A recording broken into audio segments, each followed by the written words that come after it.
The security footage was damning. There she was, Clara Bennett, the invisible assistant everyone forgot existed, standing alone in the marble lobby at 11 p.m., shouting at a Forbes magazine poster like it had personally wronged her. Then she did it. She actually kissed the damn thing. Full-on pressed her lips against the glossy face of Manhattan's most ruthless billionaire CEO. What the footage didn't show was Damian Vale himself standing in the shadows 20 feet away, watching every second. By morning, Clara expected a pink slip.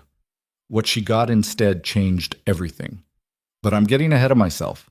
Let me tell you how a struggling woman's mental breakdown in front of a poster became the most talked about romance in New York's business world. Stay with me until the end, hit that like button, and drop a comment telling me what city you're watching from so I can see how far this story travels. The thing about working for a billionaire is that you become furniture. Expensive furniture, maybe, the kind that serves a purpose, but furniture nonetheless. Clara Bennett had accepted this reality exactly 2 years, 3 months, and 16 days ago when she'd signed her employment contract with Vale Industries. She'd counted every single day. Not because she hated the job. The job was fine. The salary was better than fine. It was the only thing keeping her mother's medical bills from completely drowning them both. No, Clara counted the days because working for Damian Vale was like trying to satisfy a ghost who occasionally materialized just to remind you that you'd never be good enough. These projections are unacceptable. Clara stood perfectly still in the corner of the glass-walled conference room, tablet clutched against her chest like a shield, while Damian Vale dismantled her work in front of the entire board of directors.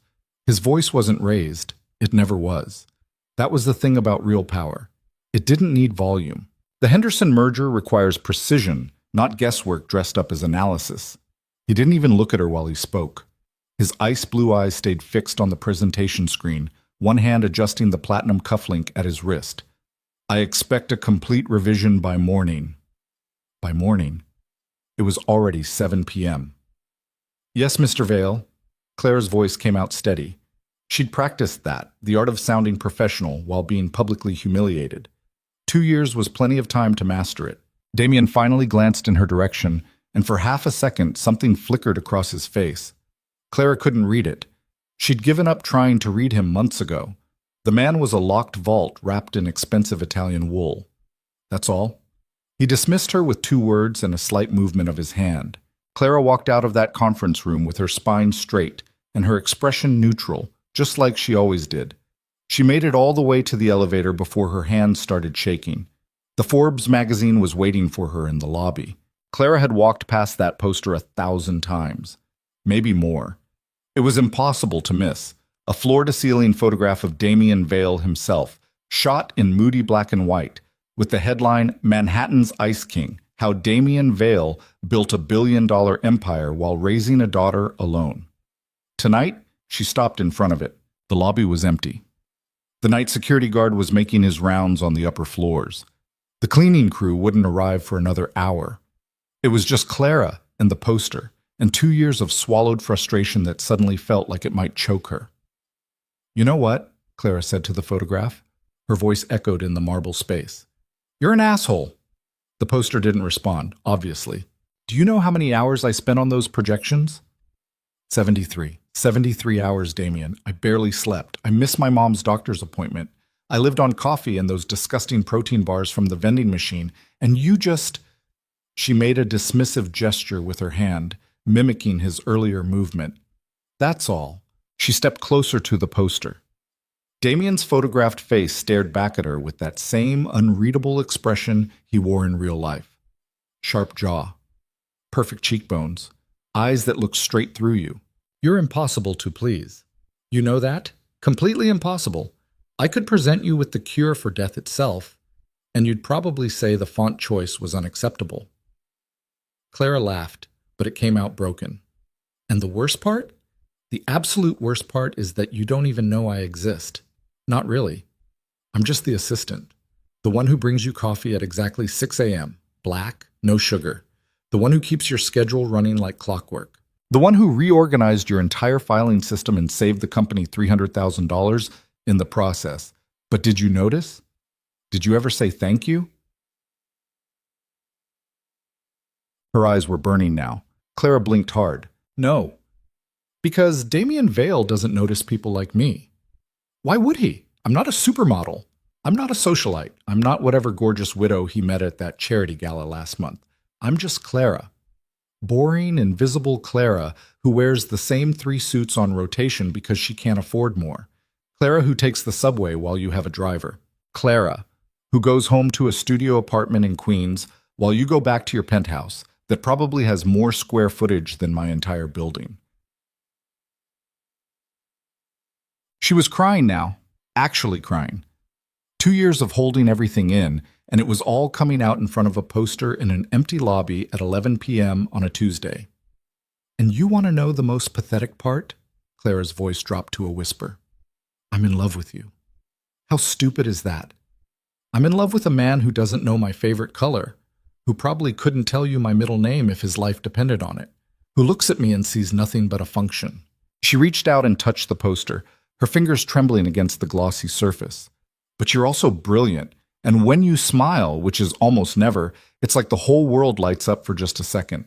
And the way you are with your daughter, I've seen you on the phone with her. Your whole face changes. You become someone completely different, someone warm and real and actually human.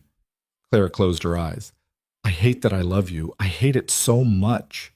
And then, because she'd already lost her mind anyway, because nothing about tonight could possibly get worse, because she was tired and broke and so desperately alone. Clara kissed the poster. She pressed her lips against Damien Vale's photographed mouth and felt the cool, glossy paper against her skin and thought, this is it. This is rock bottom. Tomorrow she'd laugh about this. Maybe. Probably not. But tomorrow was far away, and right now she just needed to pretend for 1 second that he was real and kissing her back, and that any of this mattered. Interesting feedback method, Clara. The voice came from behind her. Real. Actual. Not in her head. Claire's entire body went cold. She turned around very slowly, knowing exactly what she'd see, but praying she was wrong.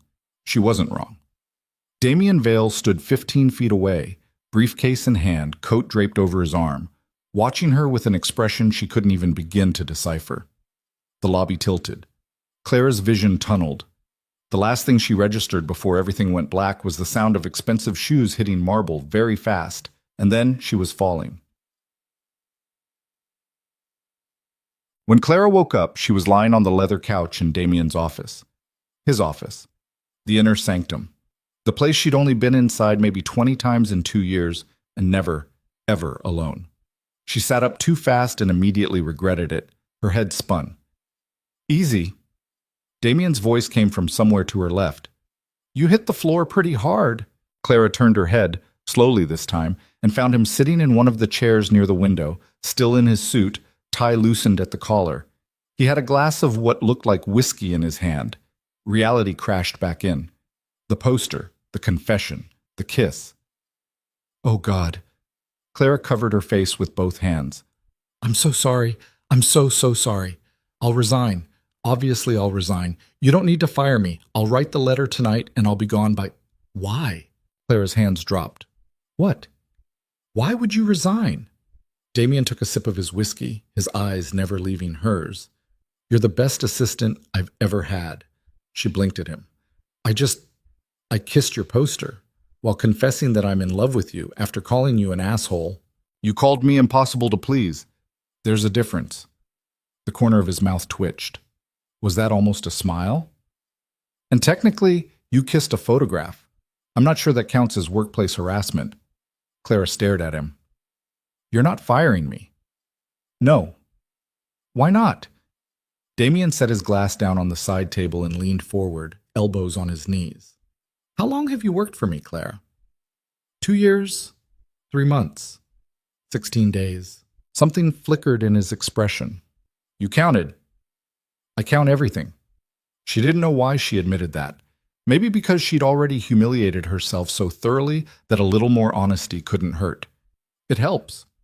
When things feel out of control.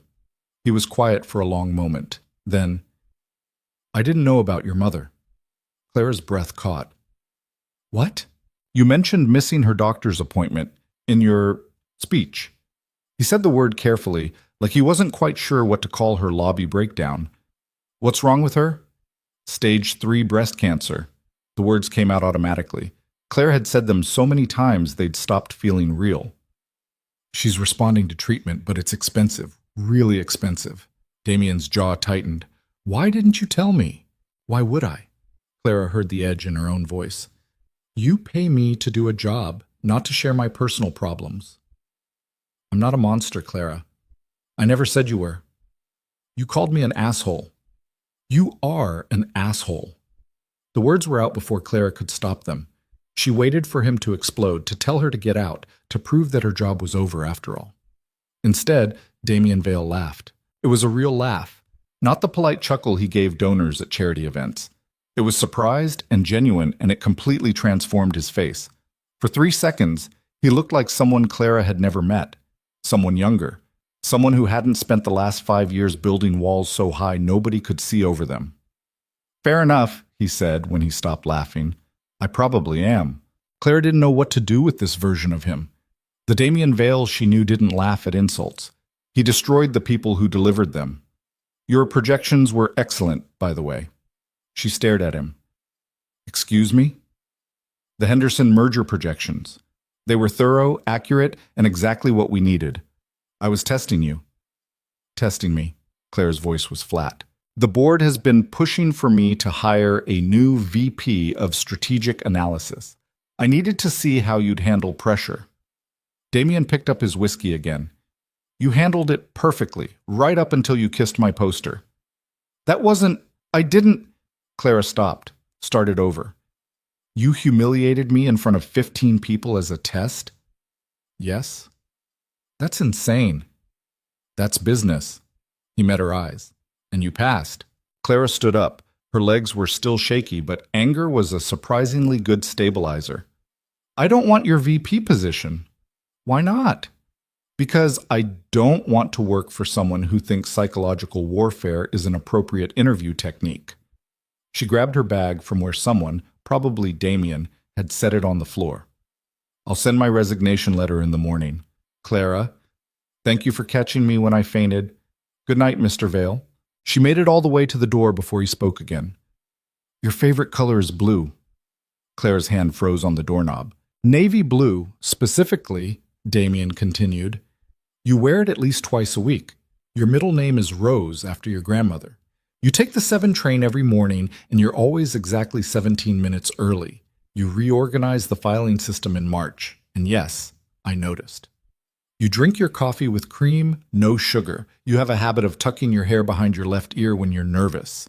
And when you think no one's looking, you doodle flowers in the margins of your notes. Clara turned around slowly. Damien was standing now, hands in his pockets, looking at her with an expression that was almost vulnerable. Almost. I notice you, Clara. I've always noticed you. The words hung in the air between them. Then why? Clara's voice cracked. She cleared her throat. Why do you treat me like I'm invisible? Because you're not invisible. That's the problem. Damien took a step toward her, just one. You're the first person I see every morning and the last person I talk to every night. You know my schedule better than I do. You remember my daughter's allergies. You fixed the Johnson account when everyone else said it was dead. You're brilliant and capable, and you work harder than anyone in this building. Another step. And if I treated you like anything other than my assistant, I'd want more. I'd want things I have no right to want. Things that would be completely inappropriate and probably illegal given that I'm your boss. Clara's heart was hammering so hard she could hear it. What kind of things? Damien stopped 3 feet away from her, close enough that she could see the gold flecks in his blue eyes, far enough that they weren't touching. The kind of things that start with me asking you to dinner and end with me kissing you for real instead of watching you kiss a poster. The air in the room felt thin. That would be inappropriate, Clara whispered. Extremely. And probably a violation of company policy. Definitely. So we shouldn't. We absolutely shouldn't. Damien's eyes dropped to her mouth for half a second, then back up. Which is why I'm going to stay over here and you're going to go home, and tomorrow we're going to pretend this conversation never happened. Clara nodded. She should leave. She should walk out that door right now and never look back. She didn't move. Unless, Damien said quietly. Unless what? Unless you don't want to pretend. The moment stretched between them like a wire pulled too tight, ready to snap. Claire's phone buzzed in her bag. Once, twice, 3 times.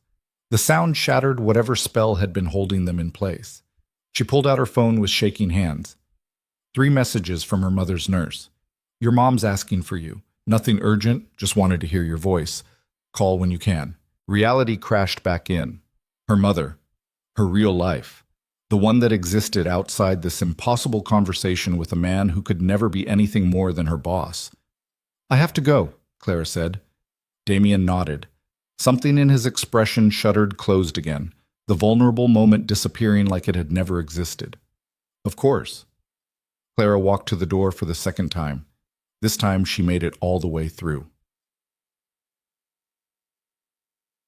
The 7 train was nearly empty at midnight. Clara sat in a corner seat and stared at her reflection in the dark window, trying to make sense of the last hour of her life. I notice you. I've always noticed you. She pulled out her phone and called her mother. Clara Bear? Her mom's voice was tired but warm. You're up late. Work stuff. How are you feeling? Tired of being tired, but that's not new. Tell me something good. I need something good. Clara closed her eyes. My boss told me I did a good job today. Wasn't a lie. Not exactly. That's wonderful, honey. See? I told you he'd recognize your hard work eventually. If only her mother knew the half of it. They talked for 20 minutes about nothing. The new nurse, the terrible hospital food, the soap opera her mom was watching. Normal things. Safe things. Things that had nothing to do with billionaires or posters or confessions that could ruin everything. When Clara finally hung up, she had 2 new emails. The first was from HR, sent at 11:47 p.m. Ms. Bennett, you are hereby promoted to Vice President of Strategic Analysis, effective immediately. Salary and benefits package attached. Please schedule a meeting with Mr. Vale at your earliest convenience to discuss your new role. Congratulations. Clara read it 3 times. Then she opened the attached benefits package and nearly dropped her phone. The salary was triple what she currently made. The benefits included comprehensive health coverage with no deductible, the kind of coverage that would cover her mother's treatment completely. The second email was from Damien, sent at 11:52 p.m. Clara, the VP position is real and has nothing to do with tonight. You earned it. The board approved it 3 weeks ago. I was waiting for the right moment to tell you. I'm sorry that moment came after you kissed my poster. Take the position. Not for me. For you. DVPS. Your middle name is actually Rosemarie. I cheated and looked at your HR file. Clara laughed. It came out half sob, but it was a laugh. She typed and deleted 5 different responses before settling on, Mr. Vale, I accept the position. Thank you. CBPS. You're still an asshole. His response came 30 seconds later. Fair. Clara didn't sleep that night. She lay in her tiny studio apartment, staring at the ceiling, replaying every moment, every word, every look. If I treated you like anything other than my assistant, I'd want more. But she wasn't his assistant anymore. She was the VP of Strategic Analysis, a completely different department, no longer in his direct chain of command, which meant no. She shut down that thought before it could fully form. Damien Vale was still a billionaire CEO. She was still a woman from Queens who shopped at Target and took the subway. The promotion didn't change the fundamental inequality between them. It didn't change the fact that men like him didn't end up with women like her. Except he'd been the one to say it. He'd been the one to admit he wanted more. Clara grabbed her phone and pulled up his Forbes article, the one they'd turned into that poster. She'd read it before, of course, when he'd first hired her. But she read it again now, looking for clues to the man who'd caught her when she fainted. Damien Vale built his empire from nothing. The son of a factory worker and a public school teacher, Vale put himself through MIT on scholarships and sheer determination. At 27, he launched his first startup from his studio apartment. At 29, he sold it for $40 million. At 30, he married tech investor Sarah Chen in a private ceremony.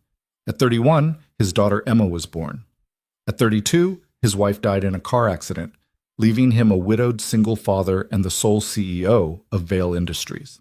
I don't believe in work-life balance, Vale says when asked about raising a daughter alone while running a billion-dollar company. I believe in integration. Emma is my life. The company is my life. They're not separate things I balance. They're parts of the same whole. When asked if he plans to remarry, Vale's expression turns to ice. Next question. The article was 2 years old. Emma would be 7 now. Clara had never met her, but she'd spoken to her on the phone a dozen times when Emma called the office looking for her dad.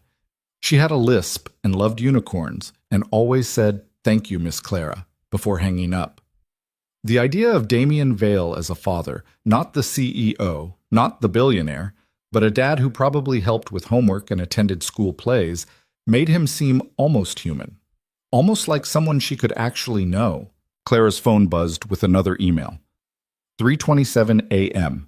It was from Damien. No subject line, just 5 words. I can't stop thinking about this. Clara stared at the screen for a full minute. Then she typed back, "Me neither." 3 dots appeared immediately, disappeared, appeared again. This is a terrible idea, probably the worst idea I've ever had.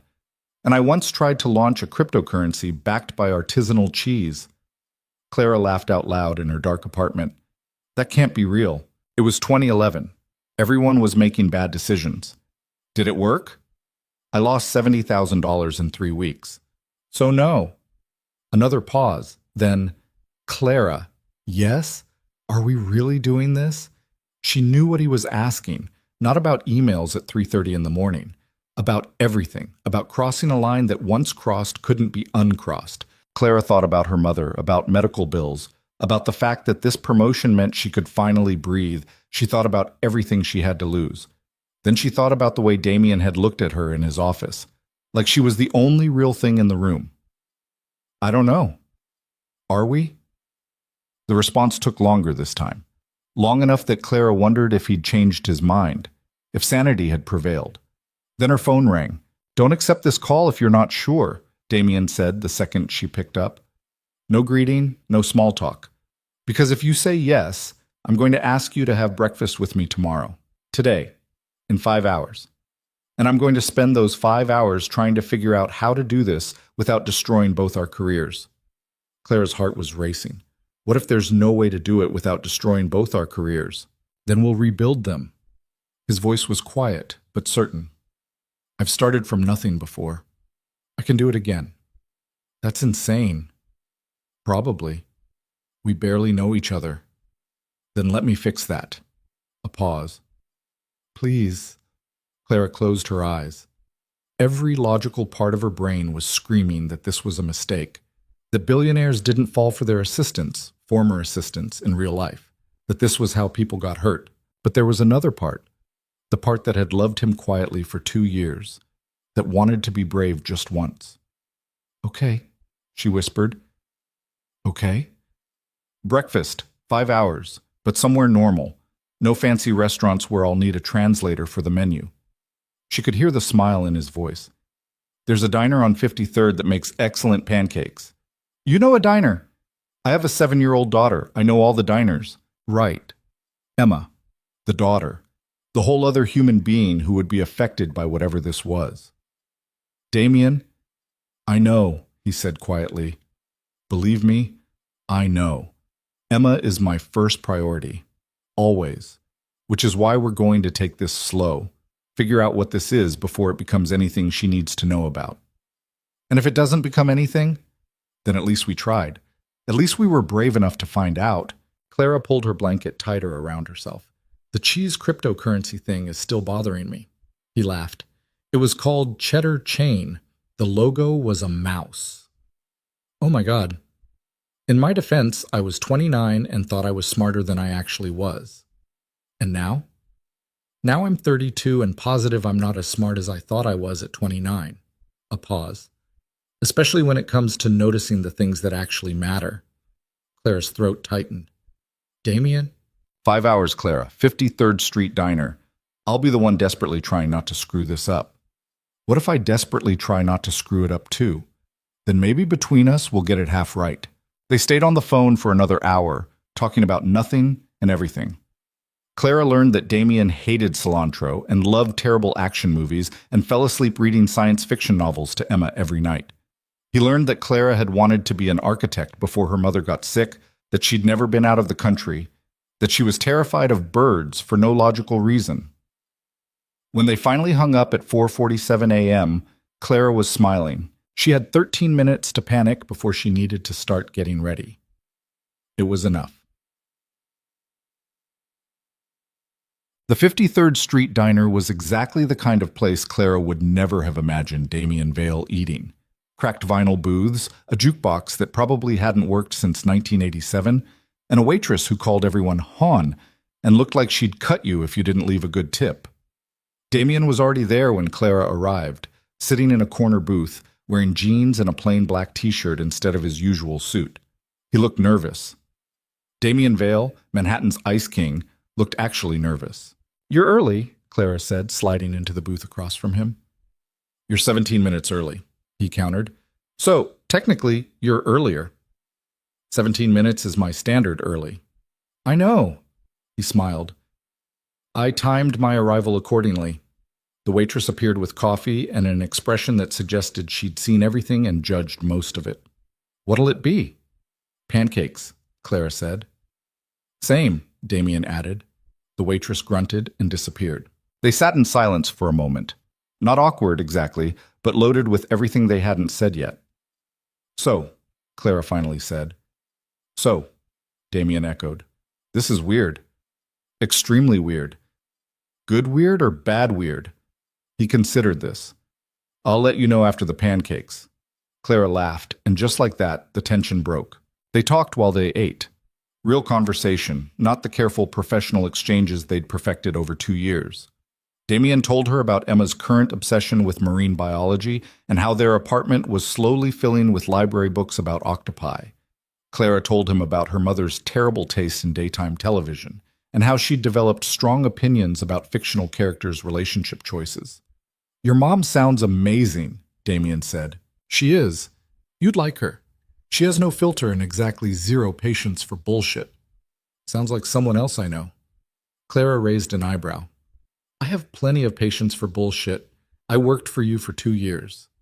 "Touché." The pancakes were exactly as excellent as promised. The coffee was terrible. It was perfect. When the check came, they both reached for it. "I've got it," Damien said. "No way, this is—" Clara paused.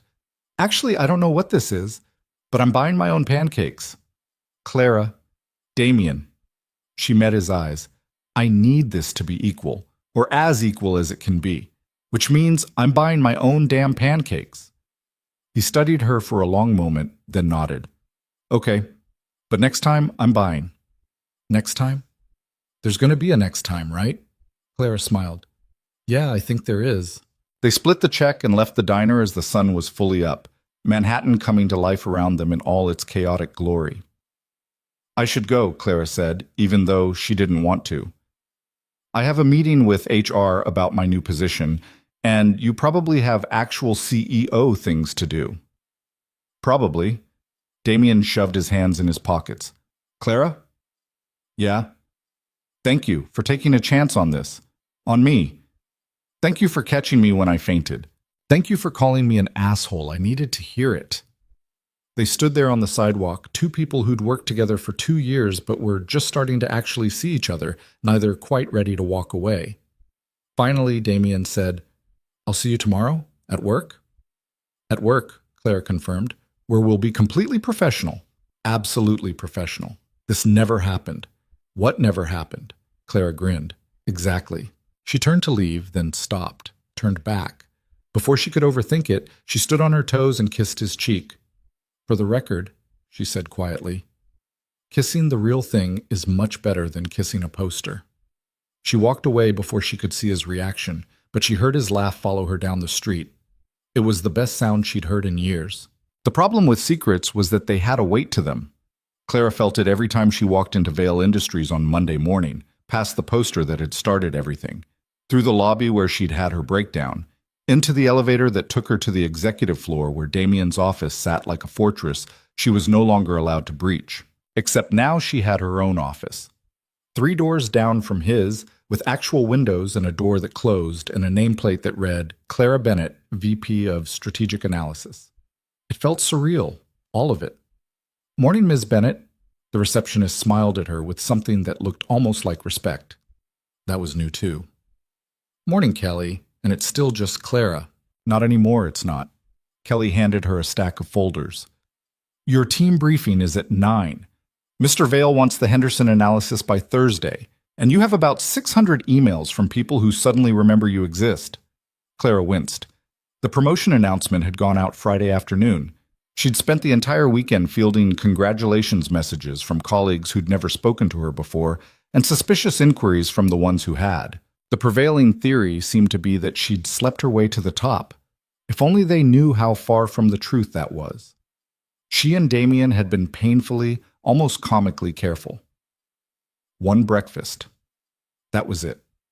No late-night calls, no secret meetings, no repeat of that moment in his office when the air between them had felt electric enough to start fires. They'd agreed. Slow, professional.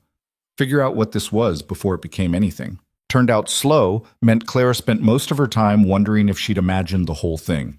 She made it to her new office and closed the door, leaning against it for a moment. Through the windows, she could see Manhattan spread out below her like a promise. From up here, even Queens looked beautiful. Her phone buzzed. How's the view? Clara smiled despite herself. She typed back, better than the subway. That's a low bar. Fair. How's your morning? 3 conference calls and a board member who thinks blockchain is the answer to everything. Is it? No, not even cheese-based cryptocurrency? Especially not that. Claire was still smiling when someone knocked on her door. She shoved her phone in her pocket like a teenager hiding contraband. Come in. The door opened to reveal a woman in her mid-40s, wearing a designer suit and an expression that could cut glass. Clara recognized her immediately. Victoria Chen, VP of Operations, and according to office gossip, one of several women who'd been attempting to become the second Mrs. Vale for the past 3 years. Victoria, hi. Clara stood up, trying to project confidence she didn't feel. What can I do for you? I thought I'd welcome you to the executive floor.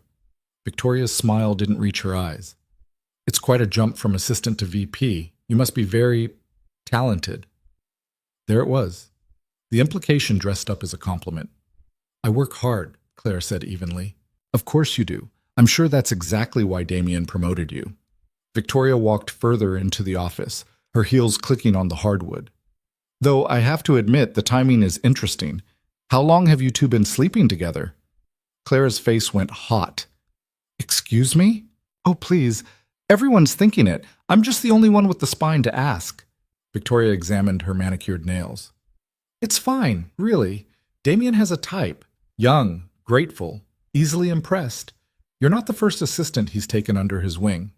The words hit like a slap. Clara's hands clenched into fists at her sides. I earned this promotion, she said, her voice low and dangerous. I've spent 2 years reorganizing systems, fixing broken accounts, and working 80-hour weeks while people like you waltzed in at 10 and left at 4. So no, Victoria, I'm not sleeping with him. But even if I was, it wouldn't change the fact that I'm better at this job than you've ever been at yours. Victoria's expression turned to ice. Be careful, Clara. Women who get too comfortable in positions they don't deserve have a tendency to fall very hard when the CEO gets bored. She left before Clara could respond, the door clicking shut with quiet finality. Clara sat down hard in her chair, her hands shaking with anger and something else. Fear, maybe. Because what if Victoria was right?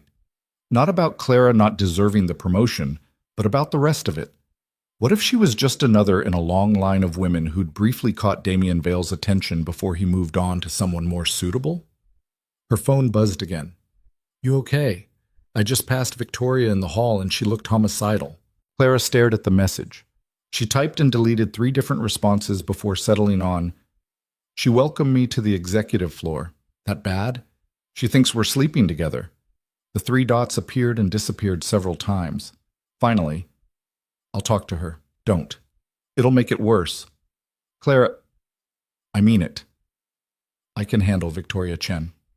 Another long pause. Then, I know you can, but you shouldn't have to. Part of the job. No, it's not. Clara sighed and put her phone down. She had actual work to do. Real responsibilities that had nothing to do with Damien Vale or office politics or the weight of secrets that felt heavier by the minute. The Henderson merger analysis wasn't going to write itself.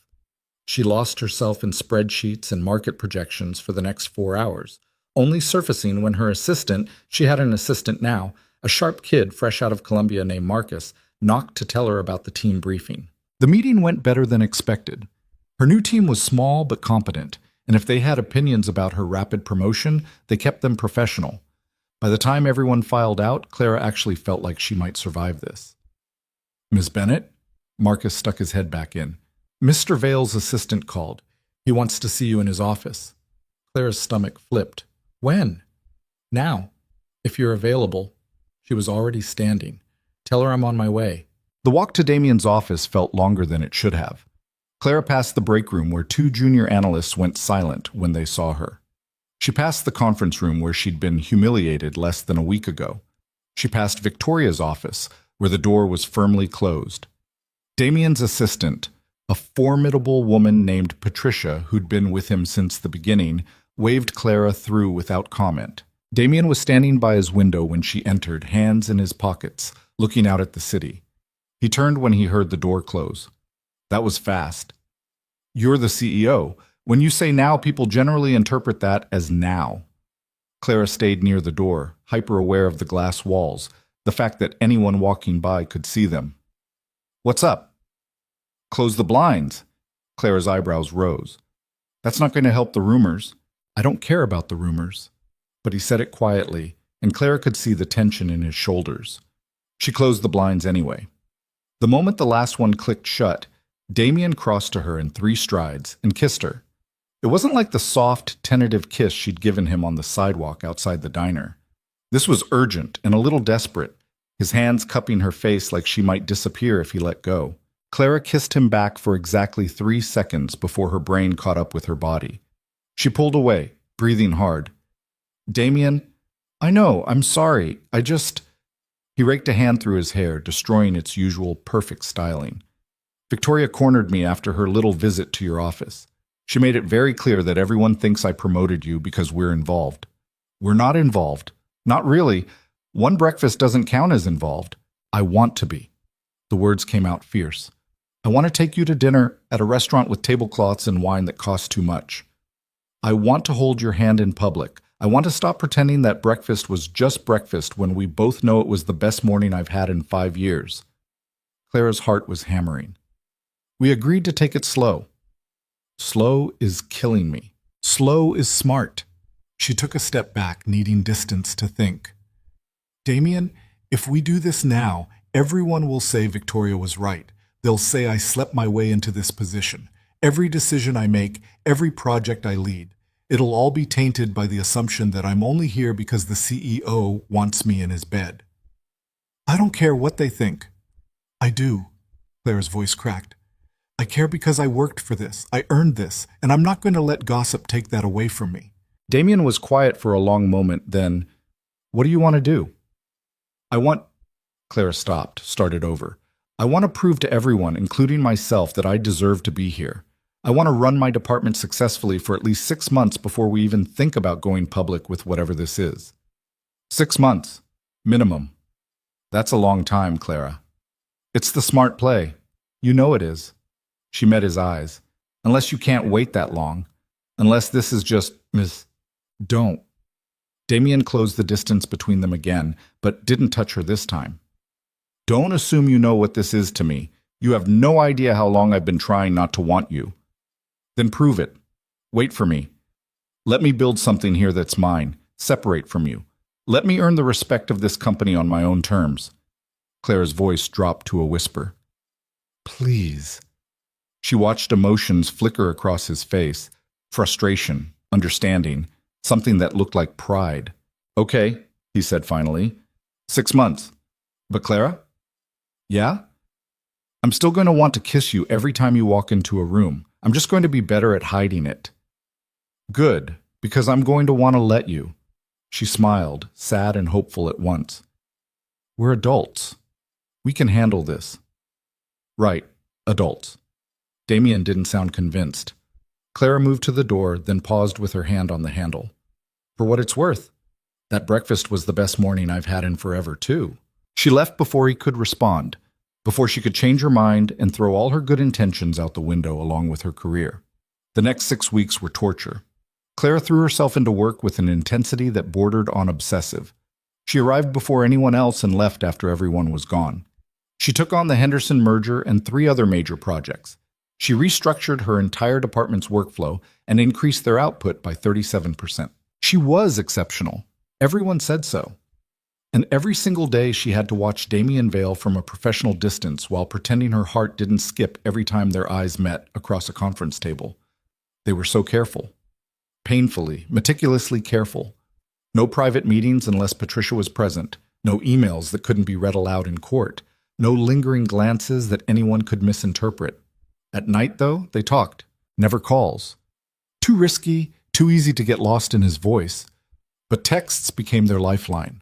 Long, rambling conversations that started around 11 p.m. and stretched into the early morning hours. Damien told her about Emma's school play, about the frustration of balancing fatherhood with running a company. Clara told him about her mother's slow improvement, about her dreams of traveling to places she'd only seen in photographs. They talked about everything except the thing they both wanted most. It was sustainable for exactly 43 days. On day 44, everything changed. The charity gala invitation appeared on Clara's desk on a Tuesday morning, delivered by Patricia herself.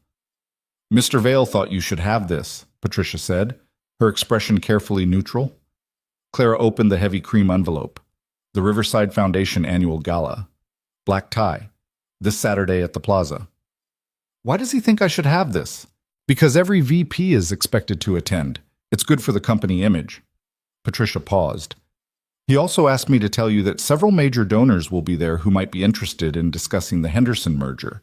Networking opportunity." Translation: he wanted her there, but was giving her a professional reason to say yes. Clara looked up at Patricia, who'd worked for Damien long enough to know every one of his tells. "What do you think I should do?" "I think," Patricia said carefully, "that Mr. Vale has been different lately. Lighter. Like someone reminded him he's allowed to be happy." She met Clara's eyes. "I also think you're good at your job and deserve to be at that gala regardless of any other factors." "That's very diplomatic." "I've had a lot of practice." Patricia headed for the door, then turned back. "For what it's worth, Ms. Bennett, I've never seen him look at anyone the way he looks at you, not even his late wife." She left before Clara could process that bombshell. Clara stared at the invitation for a long time. 6 months, she'd said. She'd made it through 6 weeks. Surely she could maintain professionalism at a public event. She texted Damien, "Got the invitation, and I'll go, for the networking." Of course. The networking. Damien, Clara. This doesn't change anything, I know, but they both knew that was a lie. Saturday arrived too fast and not fast enough.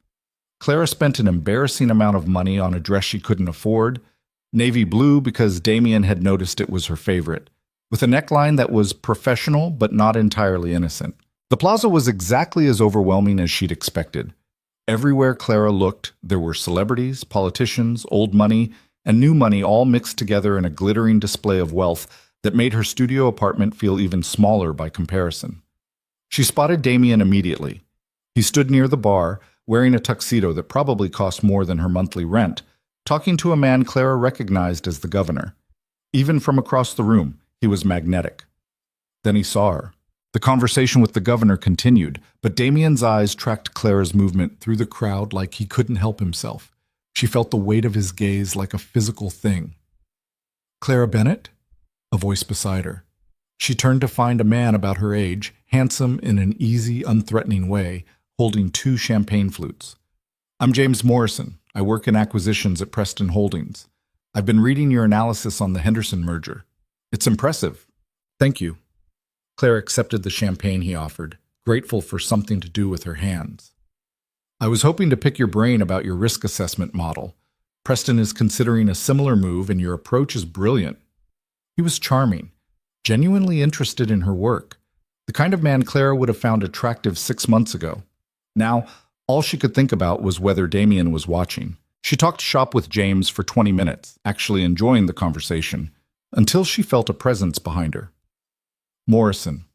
Damien's voice was perfectly polite, perfectly cold. "I didn't know Preston was invited." Mr. Vale. James smiled, oblivious to the tension. I'm here as a guest of the Riverside Foundation Board. Great event. Glad you're enjoying it. Damien's eyes flicked to Clara. Ms. Bennett, could I borrow you for a moment? There's someone who wants to discuss the Henderson timeline. It wasn't a request. Clara excused herself from James and followed Damien through the crowd, out of the main ballroom, down a corridor, into what appeared to be a private library. The moment the door closed, Damien turned to face her. Who was that? A colleague, James Morrison. He works in acquisitions. He was flirting with you. He was talking about risk assessment models. While looking at you like you were the only person in the room, Damien's jaw was tight. Did you like it? Clara stared at him. Are you serious right now? Extremely serious. Damien, you don't get to be jealous. We're not together. That was the rule. My rule. I know the rule. He moved closer. I've been following the rule for 6 weeks. 6 weeks of watching you be brilliant and capable and everything I've ever wanted while pretending you're just my VP of strategic analysis. I am just your VP of strategic analysis. You're a terrible liar, and you're being irrational. Clara set her champagne down on a side table with more force than necessary. This is exactly why we agreed to wait, because this, she gestured between them, makes everything complicated. It's already complicated. It's been complicated since the moment you kissed my poster. That was a mistake. No, it wasn't. Damien closed the remaining distance between them. The mistake was thinking we could ignore this, that 6 months or 6 years would make it any easier. Damien, dance with me. Clara blinked. What? There's a ballroom full of people out there. Dance with me, publicly. Let everyone see. That's insane. Probably. He held out his hand. But I'm tired of hiding. I'm tired of pretending. And I'm really tired of watching other men make you smile when all I want is to be the one making you laugh. Clara looked at his outstretched hand. At his face, which was open and vulnerable in a way she'd never seen except in those late-night texts. At the door behind her that led back to safety and professionalism and all the rules that made sense. She took his hand. They walked back to the ballroom together, and Clara felt every eye turn toward them. Whispers followed in their wake like a wave. By the time they reached the dance floor, everyone was watching. Damien pulled her close, one hand at her waist, the other clasping hers. The band was playing something slow and romantic. Of course it was. Everyone's staring, Clara whispered. Let them. Victoria looks like she's about to have a stroke. Good. Clara laughed despite herself. You're terrible at this whole discretion thing. I'm a billionaire CEO. I've never had to be discreet about anything in my life. He spun her gently. Except you. And I'm not doing it anymore. What about my 6 months? What about them? I wanted to prove I earned my position. You have proved it. To everyone except yourself. Damien met her eyes. Clara, you're exceptional. You've always been exceptional. The promotion didn't make you good at your job. It just put you where you should have been all along. People will still talk. People always talk. Let them. His hand tightened at her waist. I've spent 5 years being careful, being appropriate, doing everything right. And you know what I learned? Perfect doesn't make you happy. It just makes you alone. The song was ending. Clara knew they should step apart, return to their respective corners, go back to pretending. She didn't move. What do you want, Damien? You. I want you. He said it simply, like it was the easiest truth in the world. I want to take you to dinner and argue about terrible movies. I want to meet your mother and let you meet Emma. I want to stop counting the days until I'm allowed to kiss you again. How many days has it been? 44, since my office. I've counted every single one. Clara's heart was hammering. Around them, couples were moving to the next song. The moment was stretching too long, becoming obvious. She should step away. She should be smart about this. Instead, she said, The answer is Rose-Marie, by the way. Damien's brow furrowed. What? My middle name, the full answer. You only got it half right. She smiled. If you're going to notice things about me, notice them completely. He laughed, surprised and delighted. Rose-Marie Bennett. Yes. That's beautiful. It's old-fashioned. I like old-fashioned. He was still holding her, even though the song had changed to something faster. Clara Rose-Marie Bennett Would you let me take you to dinner? A real date, in public, where everyone can see. When? Tomorrow, tonight, right now, I don't care. Clara thought about all the reasons this was a bad idea. The gossip, the complications, the fact that she still wasn't sure a man like Damien Vale ended up with a woman like her in any version of reality that made sense. Then she thought about 44 days of wanting him, of late-night texts and stolen glances, and the way her heart jumped every time she heard his voice. Tuesday, she said. Tuesday. I have a thing with my mom tomorrow. Monday, I'm presenting to the board. Tuesday is the first night I can do dinner without it interfering with work. Damien smiled. Okay, Tuesday. Where do you want to go? Somewhere without tablecloths. I'm not ready for tablecloths yet. The diner on 53rd? Perfect. They finally stepped apart, and Clara could feel the weight of every stare in the room. Victoria Chen looked apoplectic. James Morrison looked confused. Patricia, standing near the entrance, gave Clara a subtle thumbs up. I should probably go talk to the Henderson donors, Clara said, since that's technically why I'm here. Right. The networking. Damien's eyes were bright with something that looked like happiness. I'll see you Tuesday, then. Tuesday, Clara confirmed. She made it halfway across the ballroom before her phone buzzed. 45 days. She turned back. Damien was watching her from across the room, his phone in his hand. What? Until Tuesday. I'm counting this time too. Clara bit back a smile. You're ridiculous. You like it. Maybe. Definitely. She put her phone away and went to network with Henderson donors, very aware that her life had just tilted on its axis in a way that couldn't be undone. By Monday morning, the entire company knew. Clara's phone had 17 missed calls and 42 texts, most from people she barely knew, all wanting to know if the rumors were true. She ignored them all and focused on her board presentation. The Henderson merger was moving forward smoothly, her team was performing beautifully, and the numbers spoke for themselves. When she finished presenting, the board actually applauded. Excellent work, Miss Bennett, the chairman said. This is exactly the kind of strategic thinking we need more of. Clara thanked him and gathered her materials. As she left the conference room, she passed Damien in the hallway. He was talking to another board member, but his eyes found hers. She smiled. He smiled back. It was enough. For now, it was enough. Tuesday couldn't come fast enough. Tuesday arrived wearing the kind of gray October rain that made Manhattan look like a watercolor painting someone had left out in the weather. Clara spent the entire day distracted, missing points in meetings and having to ask people to repeat themselves. Marcus noticed but was kind enough not to comment. At 5:30, she texted Damien, "Still on for tonight?" His response came immediately. "I've been ready since 6 a.m. It's just dinner. It's our first real date. We had breakfast." That was reconnaissance. This is official. Clara smiled at her phone like an idiot. Across the office, she saw two junior analysts notice and exchange looks. She didn't care anymore. She left at 6, ignoring the pointed stares, and went home to change into jeans and a sweater that her mother had bought her last Christmas. Nothing fancy. The diner on 53rd didn't require fancy. Her phone rang while she was attempting to do something with her hair that didn't look like she'd been standing in the rain. "Hi, Mom." "You sound weird. Why do you sound weird?" Clara laughed. "I don't sound weird." "You absolutely do. What's going on?" "I have a date." The line went silent for a beat. Then, "Clara Rosemarie Bennett, you have been holding out on me. Who is he?" "Someone from work." "The billionaire boss." Clara almost dropped her phone. "How did you—" "Honey, I'm stuck in bed watching daytime television. You think I don't Google you? There are pictures of you two dancing at some fancy gala all over the internet." Her mother's voice softened. "He looks at you like you hung the moon." "Mom, is he good to you?" Clara thought about late-night texts and the way Damien had caught her when she fainted and the 45 days he'd counted. "Yeah, he is."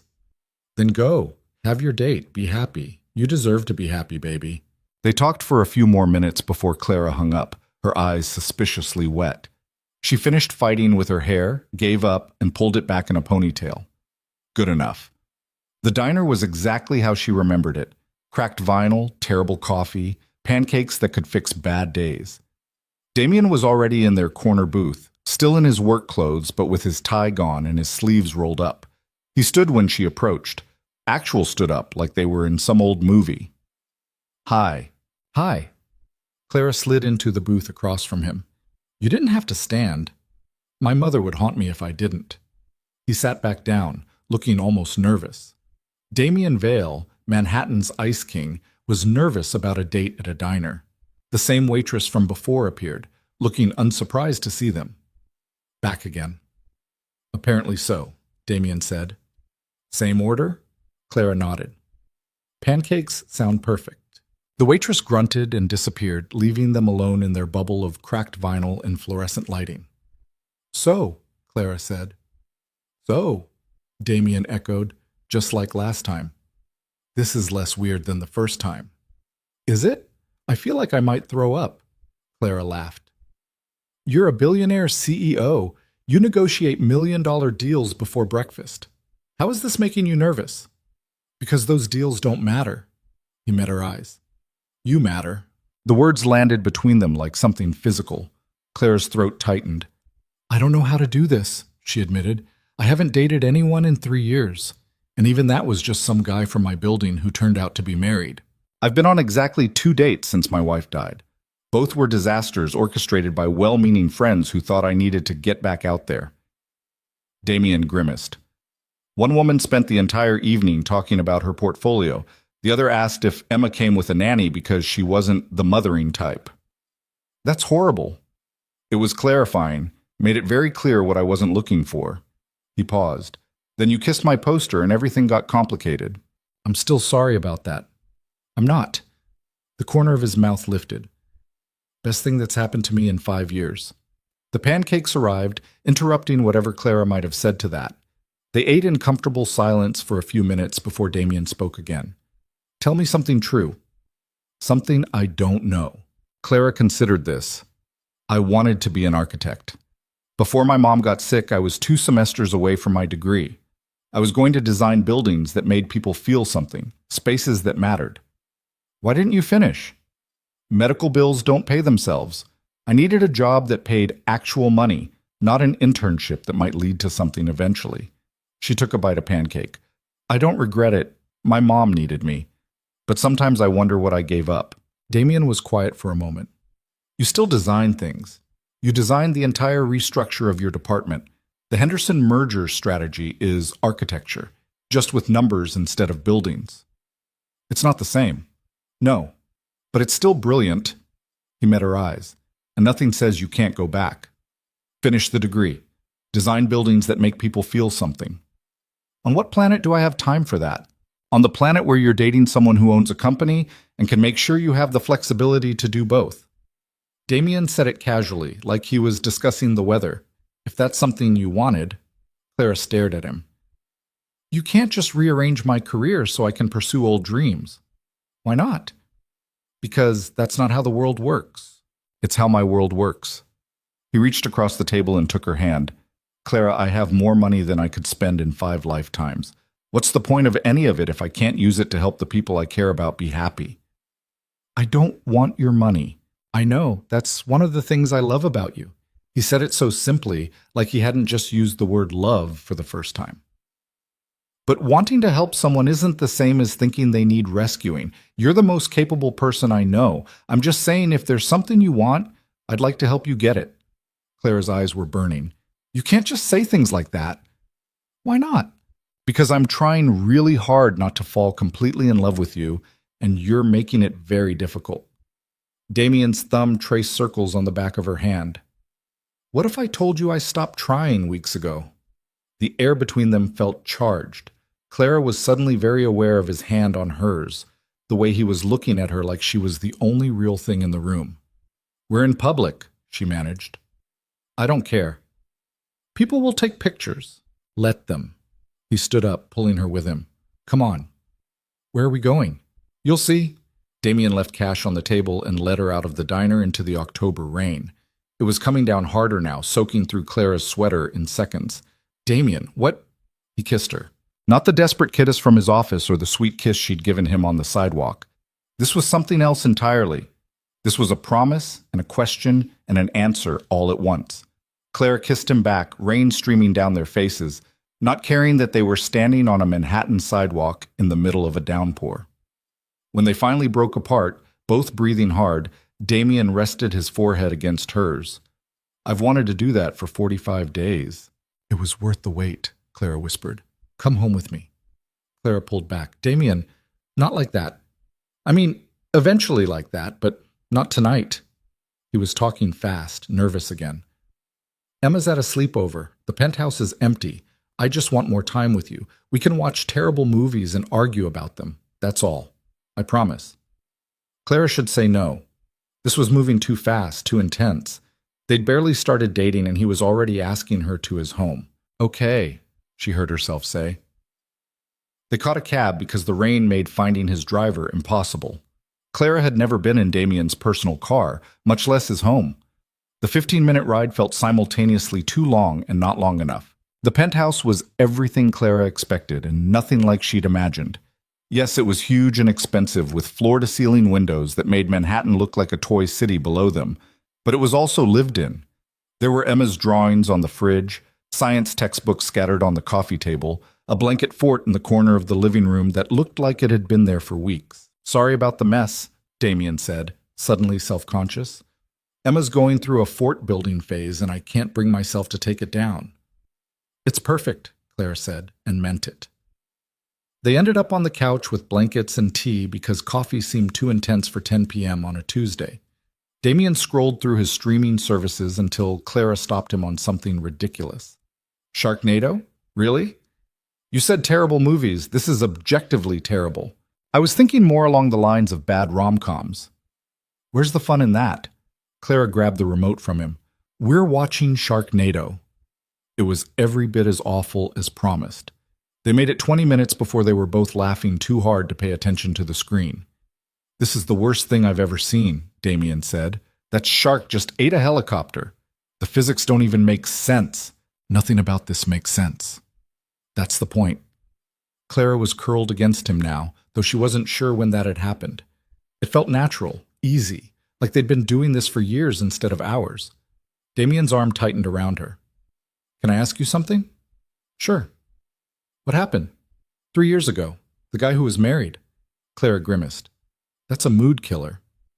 "You don't have to tell me." "No, it's fine. Just embarrassing." She pulled the blanket tighter. "His name was David. We lived in the same building, saw each other in the elevator every morning. He seemed nice, normal. Asked me to coffee, then dinner. We dated for 4 months before I found out he had a wife and 2 kids in Connecticut." "How did you find out?" "His wife showed up at my door. She'd hired a private investigator." Clara laughed, but it came out bitter. "Turns out, I was the 3rd woman she'd confronted that year. She wasn't even angry at me. Just tired." "What did you do?" "Ended it immediately. Apologized even though I didn't know. Spent the next 6 months convinced I was terrible at reading people." Clara looked up at him. "Then I spent 2 years working for you while secretly in love with you and convinced you'd never notice I existed. My track record with men is not great." "He was an idiot." "Which one? David? Or you?" "Both. Him for lying to you. Me for taking 2 years to notice the best thing that ever walked into my office." Damien tilted her chin up. "For the record, I noticed you the day you started. You were wearing a navy blue suit and you corrected my math on a merger projection. Nobody ever corrects me. I thought you were going to fire me. I wanted to promote you on the spot, but HR said it was too soon." He smiled. "So I waited and watched you be brilliant and tried very hard not to want you." "How'd that work out?" "Terribly. You kissed my poster and I was done for." Clara laughed and kissed him, soft and sweet. On the TV, sharks were still somehow flying through the air. Neither of them was watching anymore. They ended up talking until 2 in the morning, the movie long forgotten. Damien told her about Emma's obsession with octopi and how she wanted to be a marine biologist when she grew up. Clara told him about her mother's terrible soap opera addiction and the time she'd tried to set Clara up with their mail carrier. "She's going to love you," Clara said. "Your mom or Emma?" "Both. They're both forces of nature who know exactly what they want." Clara yawned. "What time is it?" "Late. Early. Depends on your perspective." Damien stood and pulled her up with him. I should get you home. I can take the subway. Absolutely not. I'll have my driver take you. Damien, Clara. He cupped her face in his hands. Let me do this one small thing, please. She relented because arguing seemed pointless, and she was too tired to fight anyway. The driver appeared within minutes, professional and discreet. Damien walked her down to the car, kissed her goodnight in a way that made her toes curl, and waited until the car pulled away before heading back inside.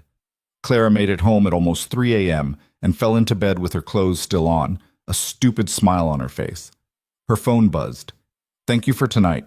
Thank you for terrible movies and pancakes. Same time next week? Can't wait that long. Tomorrow then? I have that thing with my mom after work. Thursday? Thursday. I'll cook. You cook? I'm a single father. Of course I cook. This I have to see. You might regret that confidence. Clara fell asleep smiling, her phone still in her hand. The thing with her mother turned out to be bigger than Clara expected. She arrived at the hospital Wednesday evening for what she thought was a routine checkup and found her mom sitting in the oncologist's office looking scared. What's wrong? Clara's heart was in her throat. What happened? Sit down, honey. Dr. Martinez, who'd been treating her mother for the past year, gave Clara a kind smile. It's good news, actually. We got the latest scans back. The tumors are responding even better than we hoped. We're looking at remission. Clara sat down hard. Remission? Complete remission if the next round of treatment goes as planned. Dr. Martinez pulled up scans on his computer. She's doing remarkably well. Clara looked at her mother, who had tears streaming down her face. We're going to be okay, her mom whispered. Clara Bear, we're going to be okay. They cried together in that office for 10 minutes while Dr. Martinez politely pretended to review charts. When they finally composed themselves, he went over the treatment plan for the next 6 months. More chemo, but lighter doses. Regular monitoring, cautious optimism. Clara walked her mother to the car service she'd insisted on paying for now that she could actually afford it, then stood on the sidewalk trying to process the past hour. Her phone rang. Damien. Hi, she answered, her voice still shaky. What's wrong? How did you... I can hear it in your voice. What happened? Clara started crying again right there on Park Avenue while people rushed past her in their own worlds. My mom's going to be okay. The scans are good. She's going into remission. Clara, that's amazing. His voice was warm with relief. Why are you crying? Because I've been so scared for so long, and I didn't let myself believe it could actually be okay, and now it is, and I don't know what to do with that. Where are you? She told him. Stay there. I'm coming to get you. Damien, you don't have to... I know I don't have to. I want to. Please let me want to. He arrived 15 minutes later in his town car, probably breaking several traffic laws. Clara slid into the back seat, and he immediately pulled her into his arms. I'm getting your suit wet, she mumbled into his shoulder. I don't care. He held her tighter. Tell me everything. So she did. All of it. The fear of the past year, the medical bills that had consumed her life, the desperate hope she'd been too terrified to acknowledge. Damien listened and held her and didn't try to fix anything, just let her feel it all. Can I meet her? He asked when she finally stopped talking. Clara pulled back. My mom? Yeah. You've been dealing with this alone for so long. I'd like to meet the woman who raised someone as incredible as you. She's going to interrogate you. Good. I'd be disappointed if she didn't. Damien wiped tears off her face with his thumb. Unless you're not ready for that, we can wait. Clara thought about it. About her mother's question on the phone. Is he good to you? About the way Damien had just dropped everything to come sit with her on a sidewalk while she cried. Thursday, she said. After dinner. If the cooking doesn't poison me first. He laughed. I make a decent pasta. You'll survive. Thursday night, Clara showed up at Damien's penthouse with a bottle of wine she'd agonized over for 20 minutes at the store and a stomach full of butterflies. This felt different than Tuesday, more real somehow. Emma was still at her grandmother's for the week, so they had the place to themselves again. Damien answered the door in jeans and a t-shirt, barefoot, looking more relaxed than Clara had ever seen him. Hi, he said, and kissed her before she'd fully stepped inside. Hi yourself. Clara held up the wine. I brought this. I don't know if it's good. The guy at the store said it pairs well with pasta. It's perfect. He led her to the kitchen, which was somehow both enormous and cozy. How do you feel about helping? I have to actually focus to not burn things. They cooked together, which meant Clara chopped vegetables while Damien handled the more complicated parts, and they argued about whether garlic counted as a vegetable. The pasta turned out surprisingly good. The wine was better than Clara expected, and they ate at the kitchen island instead of the formal dining room because that felt more like them. I have to ask, Clara said between bites, how does a billionaire CEO learn to cook? Emma wouldn't eat anything when my wife first died. She was 3 and confused, and the nanny kept making things she didn't recognize. Damien refilled their wine glasses. So I learned, started simple. Pasta, grilled cheese, scrambled eggs, eventually got better at it. Now it's one of my favorite things. Just me and her making a mess, pretending the rest of the world doesn't exist for an hour. You're a good dad. I try. Some days are better than others. He met her eyes. She's been asking about you. Clara's heart skipped. What? Emma. She remembers you from when you were my assistant. You always remembered her birthday. Sent her a card last year with a unicorn sticker. He smiled. She asked why Miss Clara doesn't call anymore. What did you tell her? That Miss Clara got promoted and is very busy being brilliant. Damien paused. I didn't tell her about us. Not yet. I wanted to make sure you were comfortable with that first. Clara appreciated that more than she could say. When were you thinking? There's no rush. Emma's my priority always. I won't bring someone into her life unless I'm sure they're staying. He took Clara's hand across the island. But I'm sure about you, so whenever you're ready. I'm terrified, Clara admitted. What if she hates me? She won't. You don't know that. I do, actually, because you're kind and funny and you remember unicorn stickers. That's basically Emma's entire criteria for good humans. Damien squeezed her hand. But we can wait, as long as you need. They finished dinner and Clara helped clean up, which mostly involved Damien trying to wash dishes while she distracted him with kisses. Eventually, they gave up on being productive and moved to the couch.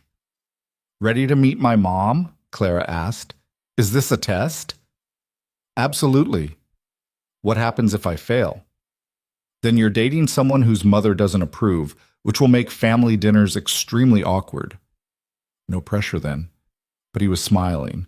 They took a car to the hospital because Clara's mother was still being monitored between treatments. She was sitting up in bed when they arrived, wearing a robe Clara had bought her and looking tired but alert. Mom, this is Damien. Damien, this is my mom, Susan. Mrs. Bennett. Damien shook her hand gently. It's an honor to meet you. Call me Susan. Mrs. Bennett was my mother-in-law and she was a nightmare. Susan's eyes were sharp as she studied him. So you're the billionaire who's been making my daughter smile. I'm trying to be. Good answer. Sit down. Both of you. Let's talk. What followed was the most excruciating 45 minutes of Clara's life. Her mother asked Damien everything. His intentions, his past, his plans for the future, how he balanced work and fatherhood, what he saw in Clara. She's brilliant, Damien said to that last one. The smartest person I've ever met, and kind in a way that's rare in my world. She makes me want to be better than I am. Susan studied him for a long moment. You hurt her? I'll find a way to hurt you back. Cancer or no cancer? Mom! What? I'm just being clear. But Susan was smiling now. He can take it, can't you? Absolutely, Damien said. And for the record, I have no intention of hurting her. But if I do, you have my permission to make me regret it. I like him, Susan announced to Clara. He's got a spine, that's important. They talked for another hour before a nurse came in and gently suggested Susan should rest.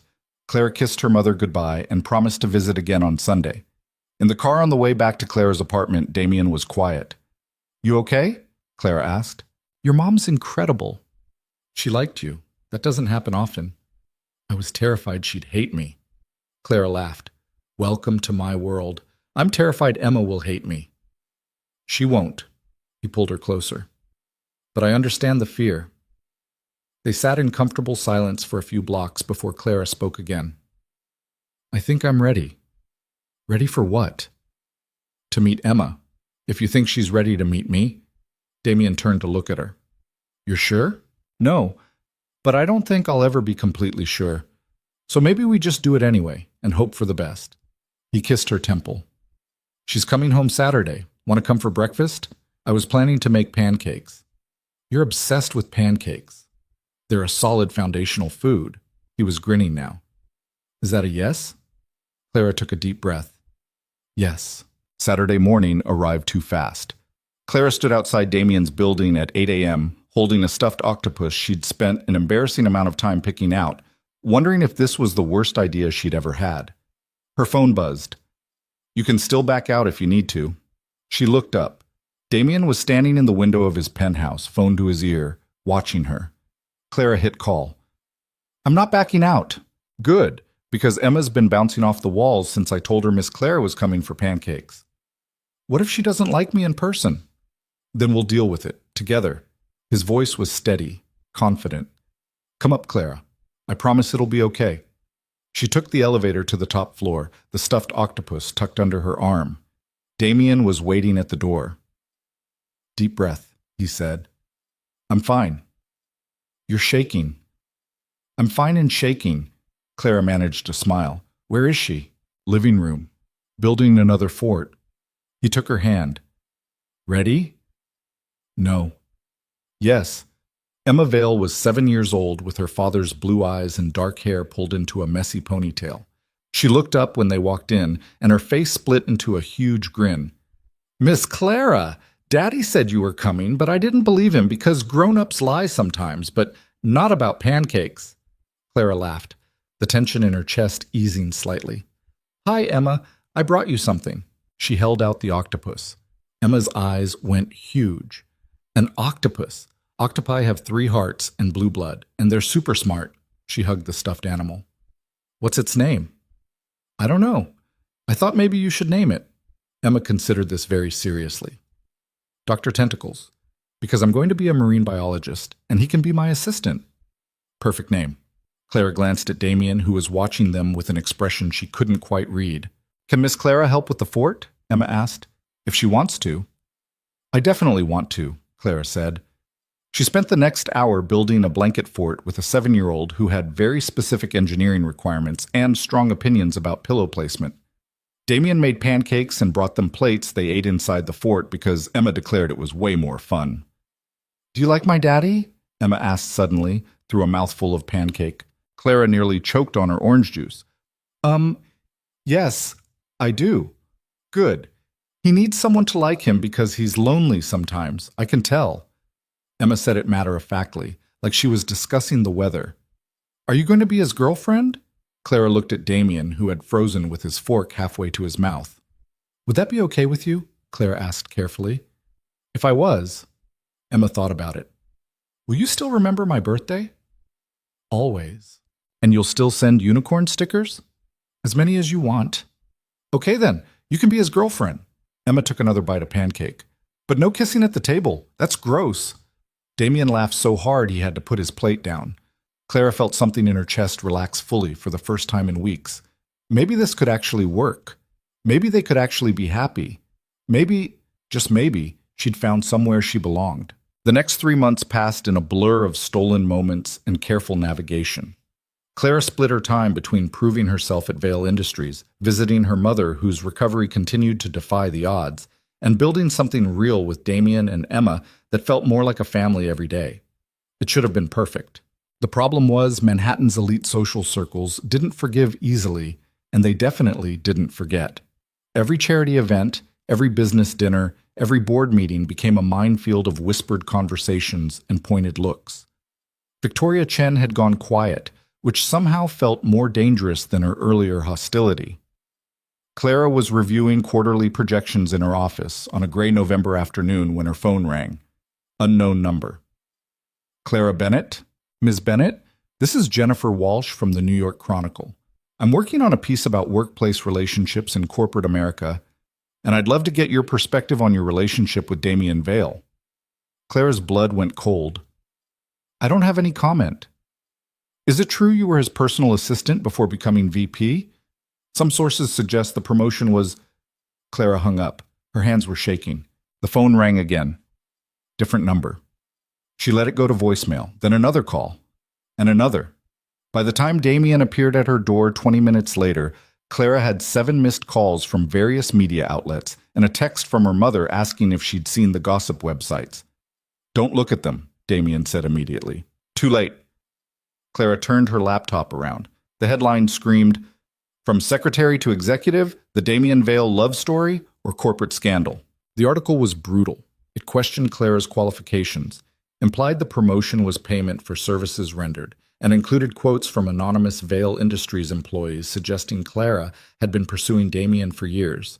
There were photos from the gala, from them leaving his building together, from last week when Emma had grabbed Clara's hand while they walked through Central Park. "They brought Emma into this," Clara said, her voice dangerously quiet. "They put a 7-year-old's picture in a gossip piece." "I know. My lawyer's already on it." Damien crossed to her, but Clara stood and moved away. "This is what I was afraid of. This exact scenario. Clara, everyone's going to think I slept my way into this job.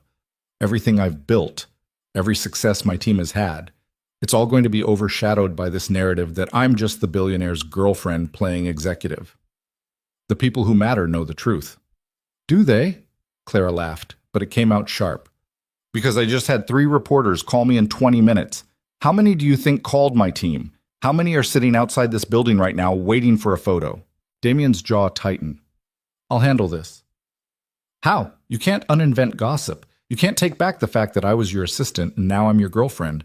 And yes, that looks suspicious to everyone who doesn't know the full story." "Then we tell the full story." "What story? That I kissed your poster during a mental breakdown and you caught me? That's so much better." "Clara." Damien reached for her hand, and this time she let him take it. "I know you're scared, but we knew this would happen eventually. We talked about this. Talking about it and living through it are very different things." Claire's eyes were burning, but she refused to cry. "I need to think." "About what?" "About whether this is worth it. Whether we're worth the damage it's doing to both our reputations." Damien went very still. "You're thinking about ending this." "I'm thinking about protecting what I've built, what we've both built." Clara pulled her hand back. "Maybe we moved too fast. Maybe we should have waited longer. We waited 6 weeks. Then 3 more months of being careful and professional and doing everything right. When would have been long enough, Clara? A year? 5 years? Never?" "I don't know." The words came out louder than she intended. "I just know that I can't have people looking at my work and seeing only your girlfriend. I can't have my team questioning whether they got their positions because they're good or because I'm sleeping with the CEO. Is that what this is really about? Or are you looking for an excuse to run because things are getting serious and that terrifies you?" Clara stared at him. "That's not fair, isn't it? The moment things get hard, you want to bail, just like you're so sure I'm going to bail the moment someone more appropriate comes along." "I never said that." "You didn't have to. You've been waiting for me to realize you don't fit in my world since the day we met." Damien's voice was hard now, frustrated. "I've told you 100 times that you're brilliant, that you earned everything you have, that I love you. But you don't believe it. You're so convinced you don't deserve to be here that the first time someone agrees with you, you're ready to walk away. I'm trying to be realistic. You're trying to be a coward." The word landed like a slap. Clara felt her face go hot. "Get out of my office. Clara, I said get out." Damien looked at her for a long moment, something like pain crossing his face.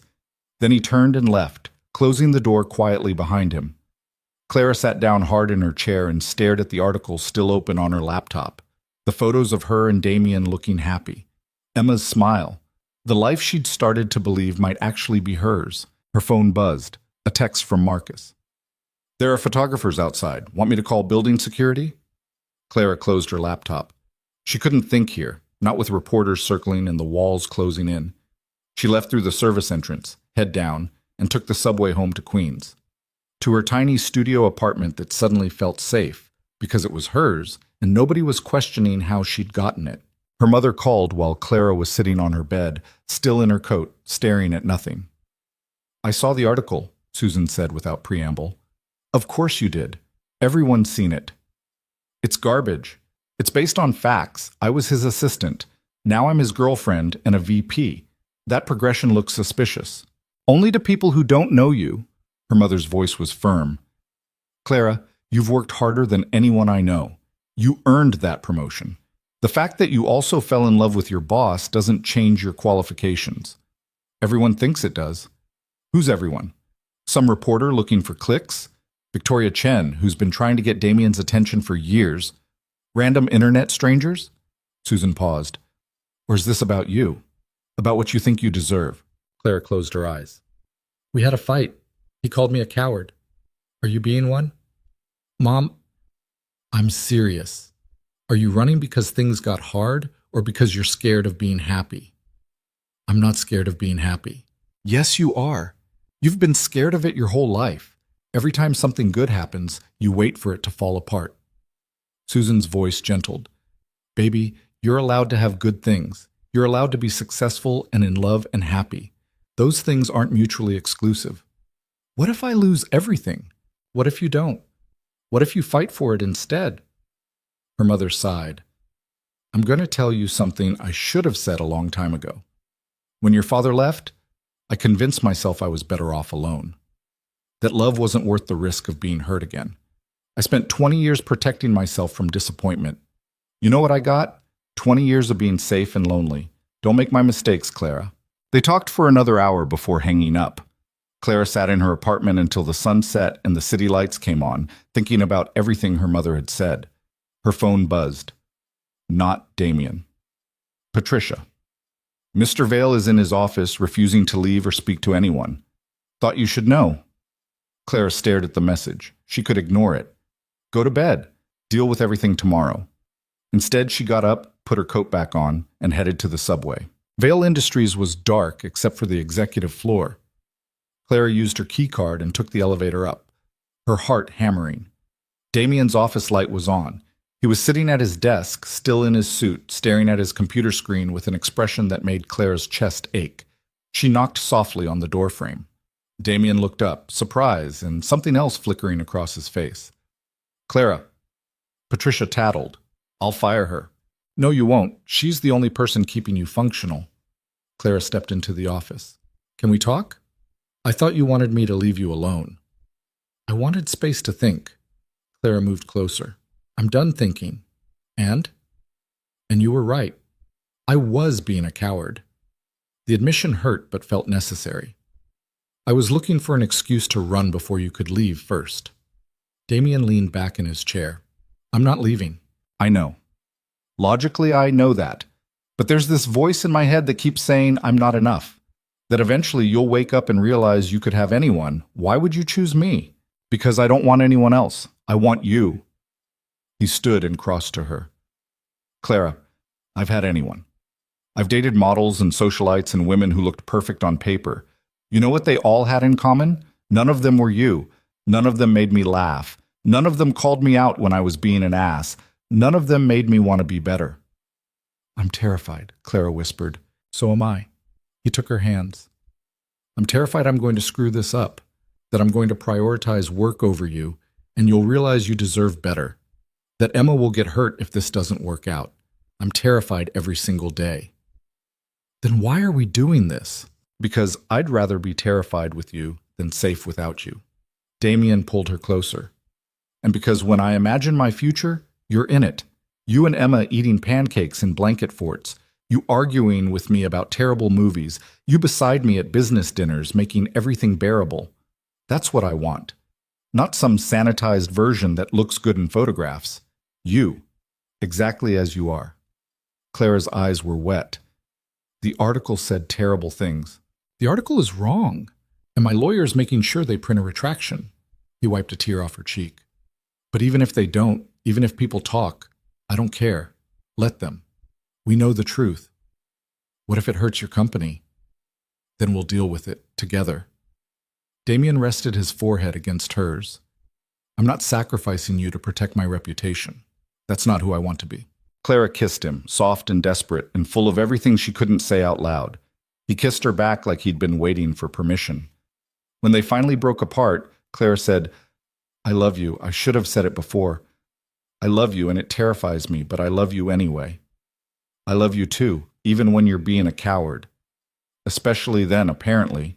Damien laughed and pulled her close again. They stood there in his office, holding each other while Manhattan glittered outside the windows. I should probably restructure things, Damien said after a while. Make it so you don't report to me even indirectly. Remove any appearance of impropriety. Will that actually help? Maybe. Probably not. But it's the right thing to do. He pulled back to look at her. I'm not asking you to quit. Your career matters. I know that. I know you know. I'm sorry I implied otherwise. We're going to fight sometimes. That's normal. I'm not good at fighting. Neither am I. We'll figure it out together. They went back to his penthouse because neither of them wanted to be alone. Emma was at a friend's house for a sleepover, so they had the place to themselves. They ordered takeout and sat on the couch and talked through everything properly this time, without anger or fear getting in the way. We need ground rules, Clara said, for when things get hard again, because they will. Agreed. No walking away without talking first? No calling each other cowards even if it's technically accurate? Damien smiled. Deal. What else? We protect Emma. Whatever happens between us, she doesn't get hurt. Absolutely. His expression turned serious. Clara, if this doesn't work out, don't. I have to say it. If this doesn't work out, I need you to know that Emma's already attached to you. She asks about you every day, wants to know when Miss Clara is coming over. If we end, it's not just me you're leaving. Clara's throat tightened. I know. That scares me too. So we make sure we don't end. He said it simply, like commitment was that easy. We fight for this. We do the work. We don't give up when things get complicated. Okay. Okay? Yeah, let's do the work. Clara curled against him. Fair warning, though, I'm probably going to freak out again at some point. And I'm probably going to say something stupid and insensitive. We're human. We're allowed to mess up as long as we fix it. They fell asleep on the couch, tangled together, takeout containers forgotten on the coffee table. Clara woke up at 3 a.m. to her phone ringing. Unknown number again. She declined it and saw 17 new missed calls. Another reporter? Damien's voice was rough with sleep. Probably.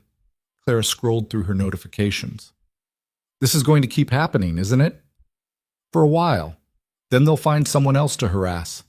He sat up and pulled her with him. We could make a statement, get ahead of it.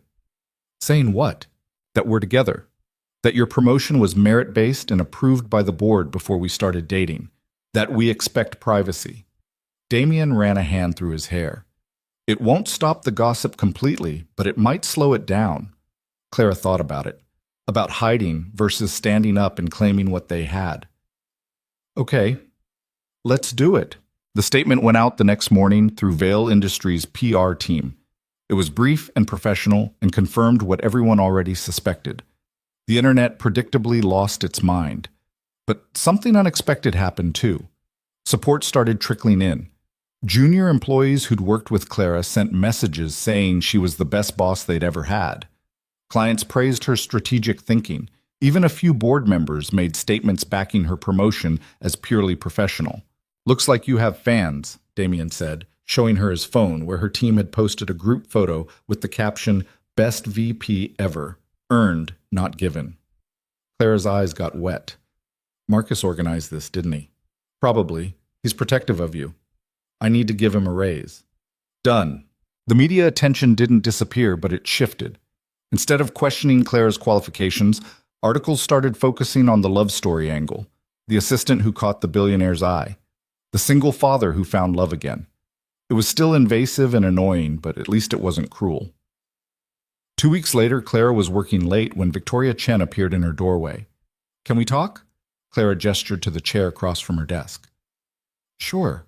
Victoria sat down, looking uncomfortable. I owe you an apology. That was not what Clara had expected. Okay. I've been horrible to you. The comments, the implications, all of it. Victoria met her eyes. I was jealous. I've been trying to get Damien's attention for 3 years and he barely noticed I existed. Then you show up and suddenly he's different, lighter, happy. Victoria.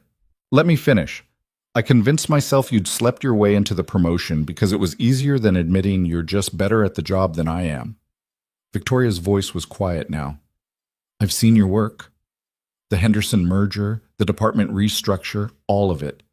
You're brilliant. You earned everything you have.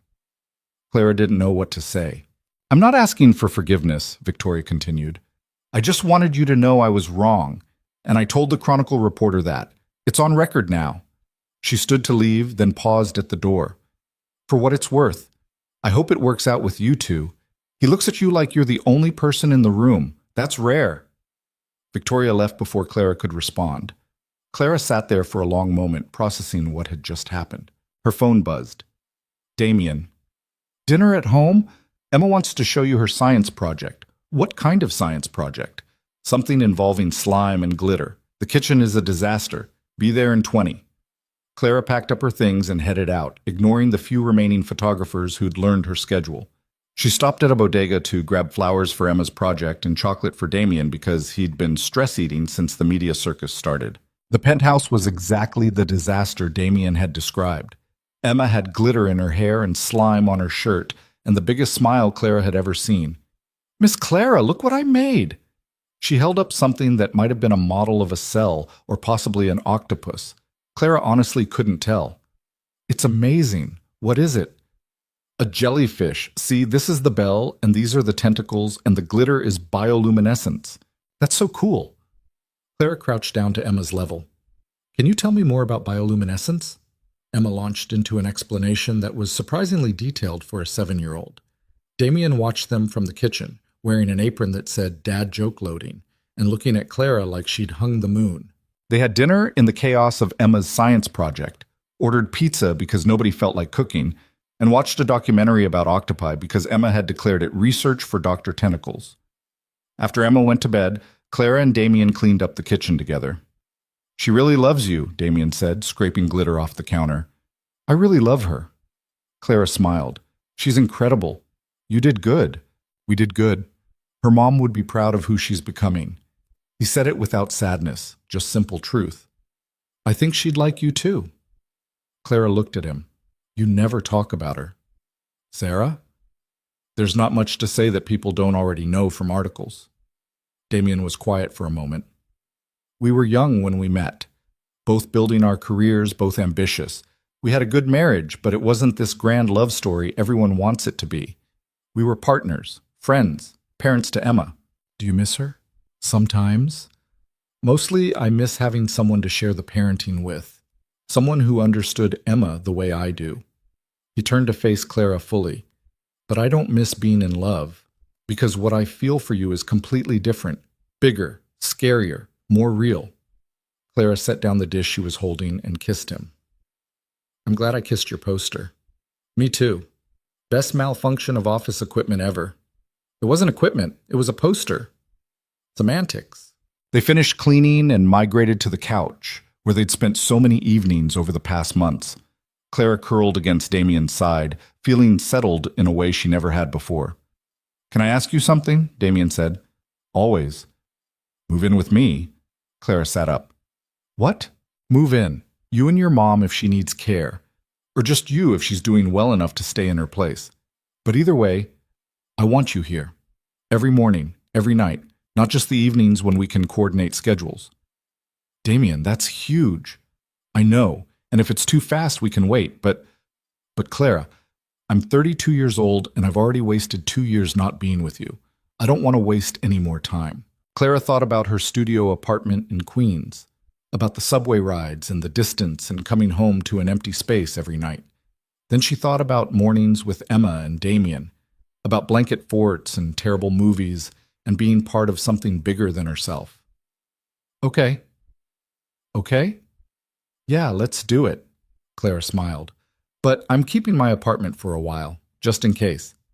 Just in case what? Just in case you realize you hate living with me and my terrible morning hair and the fact that I steal covers. Damien pulled her back against him. I already know about the cover stealing. You fell asleep here last week, remember?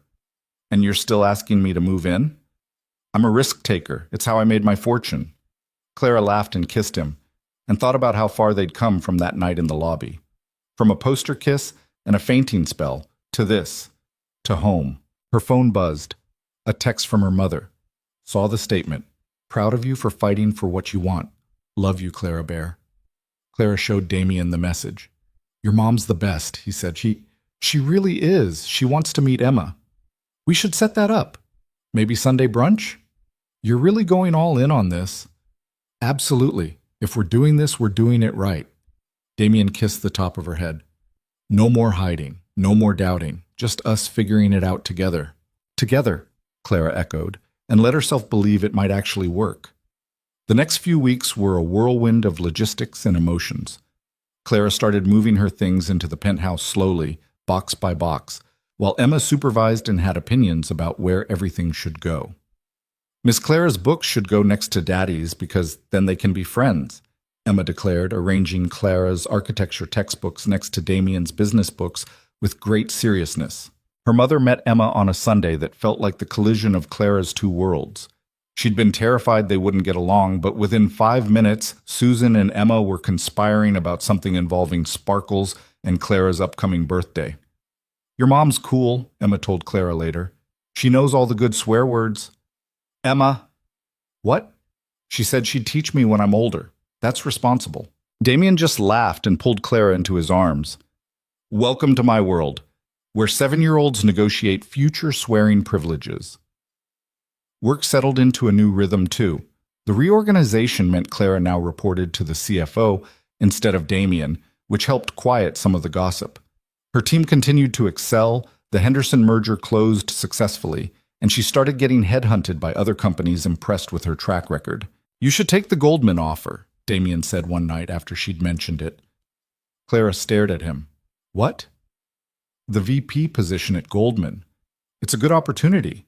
Better title, more money, complete separation from any appearance of impropriety with us. I don't want to leave Vale Industries. Why not? Because of me? Partially, yes, but also because I like my team. I like what we're building. I'm not running away just to make other people comfortable. Damien smiled. Good answer. Was that a test? Maybe. I wanted to make sure you were staying for the right reasons. You're insufferable. You love me anyway. Unfortunately. But she was smiling when she said it. The first real test of living together came on a random Tuesday when everything went wrong simultaneously. Emma got sent home from school with a fever. Clara's biggest client threatened to pull their account over a misunderstanding. Damien had an emergency board meeting that ran until midnight, and the dishwasher broke, flooding half the kitchen. Clara sat on the kitchen floor at 1 a.m., surrounded by wet towels, while Emma slept fitfully in her room and Damien was still at the office. Her phone rang. Damien. How bad is it? He asked. On a scale of 1 to 10? 15? Clara laughed tiredly. Emma's fever broke an hour ago. The client is just being dramatic. I'll fix it tomorrow. The kitchen is a swamp. I'm sorry I'm not there. You're running a company. It's fine. It's not fine. You're dealing with everything alone. Welcome to partnership. Sometimes one person carries more. Tomorrow you'll carry more and I'll lean on you. That's how this works. Clara leaned back against the cabinet. Just come home when you can. We'll figure out the rest. When Damien finally got home at 2 a.m., Clara had cleaned up the kitchen and fallen asleep on the couch. He carried her to bed without waking her, and in the morning, everything felt manageable again. We survived our first domestic crisis, Clara said over coffee. First of many, probably. Probably. But we're still here. Still here, Damien agreed, and kissed her like it was a promise. That night, Clara got home from work to find Damien and Emma setting up something in the living room. What's going on? Family meeting, Emma announced solemnly. Daddy says we need to talk about important things. Clara looked at Damien, who just smiled and gestured for her to sit down. Once they were all seated, Emma pulled out a piece of paper covered in her handwriting and some drawings that might have been flowers or possibly explosions. We made a list, Emma said, of rules for our family. What kind of rules? Clara asked. Important ones, like Daddy has to stop checking his phone at dinner, and you have to stop worrying about everything all the time, and I have to clean my room at least once a week. At least once a week is generous, Damien muttered. Emma ignored him. And we all have to say one good thing that happened every day at dinner, even if the day was bad. Clara's throat got tight. I love that rule.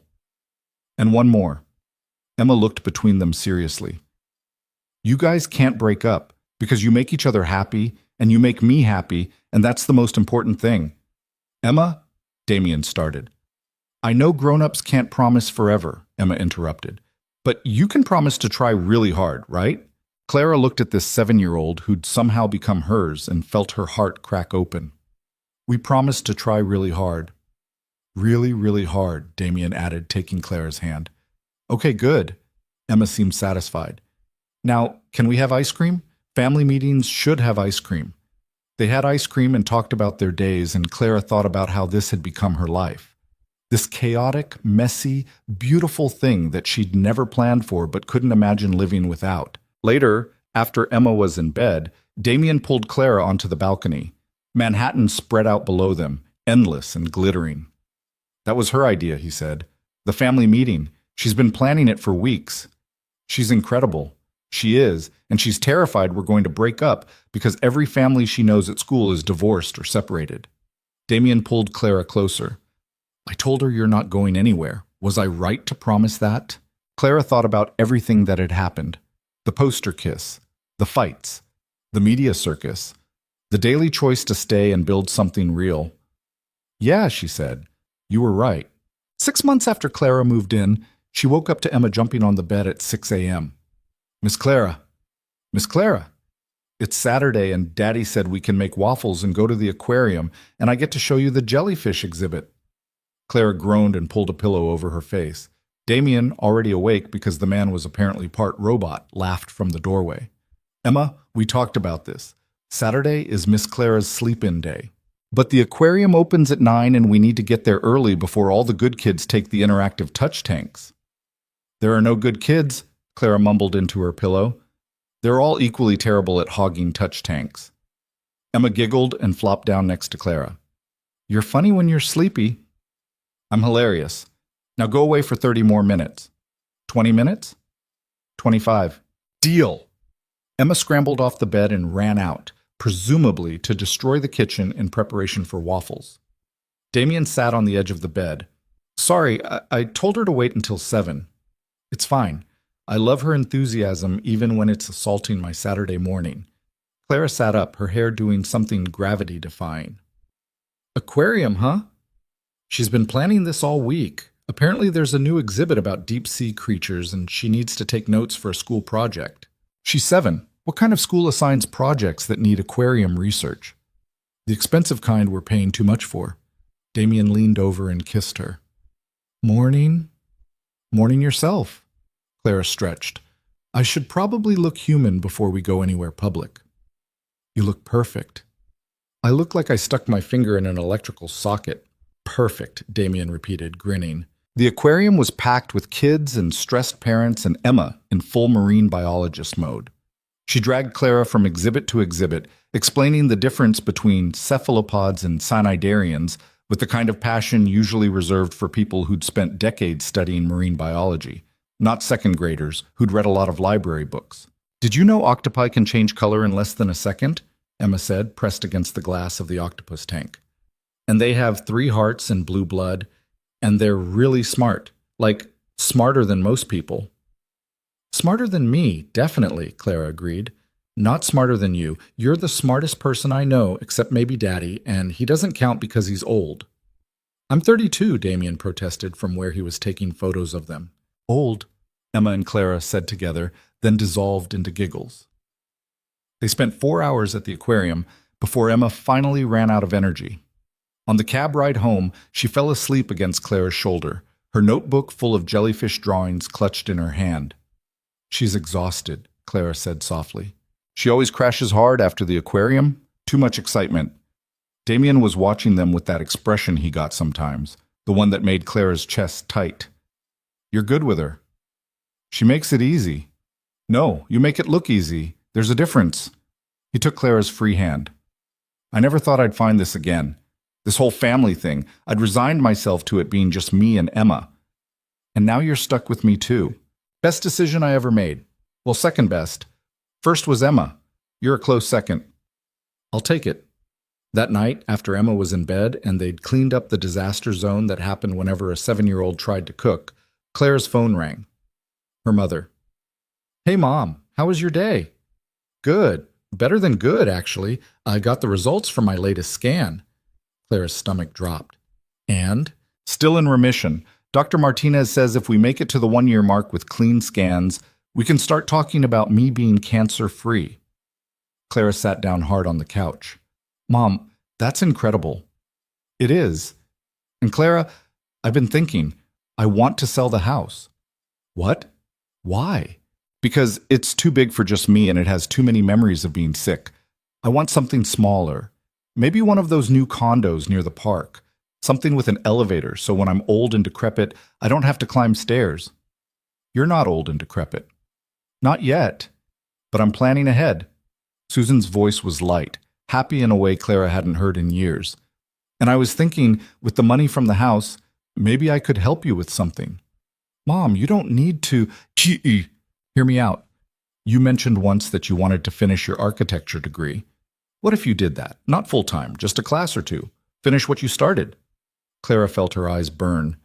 I don't have time for school. I have work and Emma and a billionaire boyfriend who owns a company and can give you flexible hours. And a mother who wants to see her daughter chase a dream before it's too late. Susan paused. You've spent 2 years taking care of me. Let me take care of you for once. I don't know what to say. Say you'll think about it. That's all I'm asking. They talked for a while longer before hanging up. Clara sat on the couch, staring at nothing, until Damien found her. What's wrong? Nothing's wrong. Everything's right, and it's weird. Clara looked up at him. My mom's still in remission. She wants to sell the house, and she thinks I should go back to school. For architecture? Yeah, which is insane because I don't have time and I'm 30 years old and it's something you want. Damien sat next to her. Clara, we talked about this. If it's something you want, we'll make it work. It would mean less time at Vail Industries, less availability for projects. So promote someone to take some of your workload. Delegate. That's what good executives do. He took her hand. You've spent your whole life putting everyone else first. Your mom, your job, me, and Emma. When do you get to do something just for you? Clara leaned against him. It feels selfish. It's not. It's human. Damien kissed the top of her head. Take one class. See how it feels. If you hate it, you stop. If you love it, we figure out how to make it sustainable. But at least try. So Clara tried. She enrolled in a single architecture course at Columbia for the spring semester, a night class on sustainable design that met twice a week. The first day, she showed up feeling ancient compared to the 22-year-olds around her. Then the professor started talking about building spaces that honored both function and beauty, about creating structures that made people feel something, and Clara remembered why she'd fallen in love with this in the first place. She came home at 10 p.m. on a Tuesday, her mind buzzing with ideas, to find Damien waiting up. How was it? Amazing, terrible. I'm the oldest person in the class and I'd forgotten how much I don't know, but also it was perfect. Clara dropped her bag and kissed him. Thank you for pushing me to do this. Thank you for letting me be part of your life. Sap. You love it. She did. She really did. The months that followed found a rhythm that shouldn't have worked, but somehow did. Clara juggled her VP responsibilities with night classes, Emma's school events with client meetings, family dinners with project deadlines. Some days she felt like she was drowning. Other days she felt like she could conquer the world. Damien was there for all of it.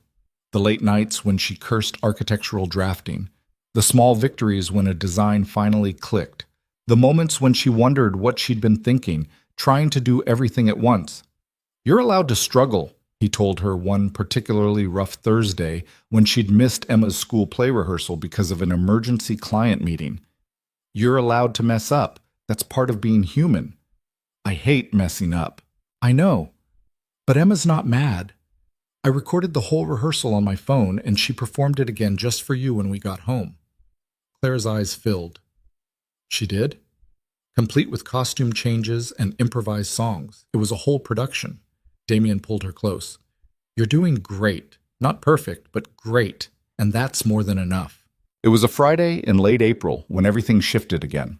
Clara was in her office reviewing designs for her semester final project when Victoria Chen knocked on her door. Got a minute? Sure. Clara gestured to the chair. They'd developed an odd friendship over the past year, built on mutual respect and Victoria's dry humor about Manhattan's social scene. I'm leaving Vale Industries. Clara looked up sharply. What? Why? Because I got offered the CFO position at Preston Holdings, and it's too good to pass up. Victoria smiled. Also because working here while watching you and Damien be disgustingly happy is exhausting. We're not that bad. You are. It's fine. It's actually kind of nice knowing that kind of thing exists. Victoria pulled out an envelope. I wanted to give you this before I tell anyone else. Clara opened it.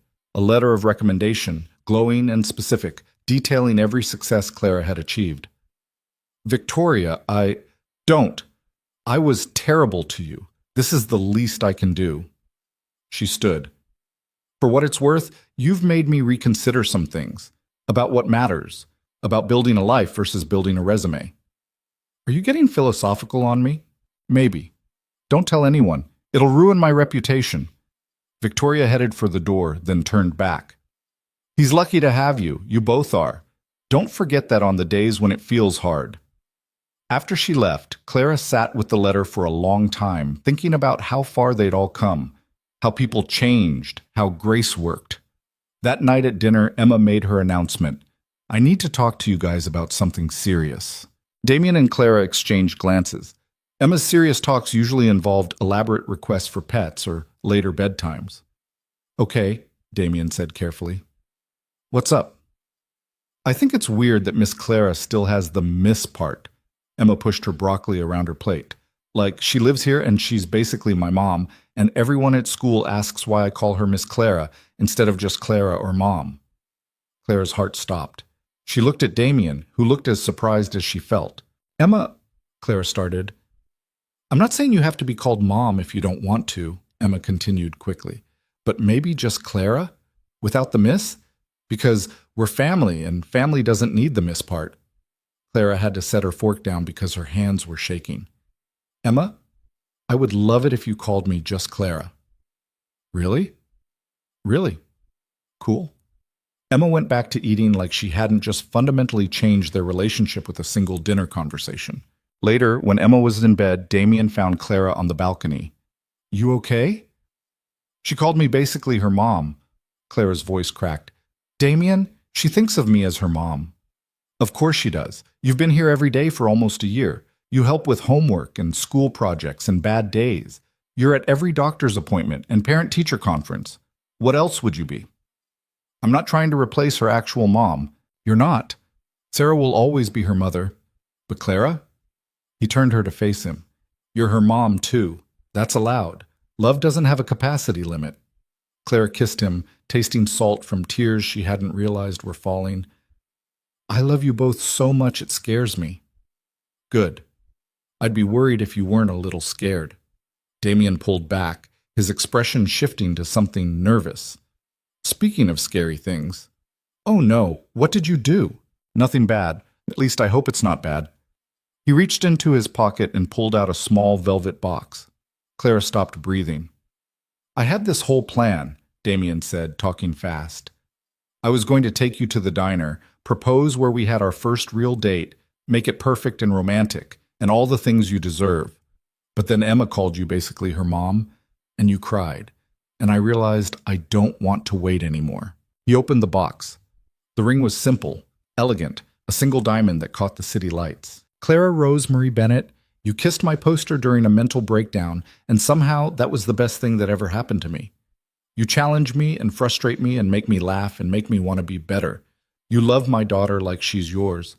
You've built a life with us that I never thought I'd get to have again. He took a shaky breath. Marry me.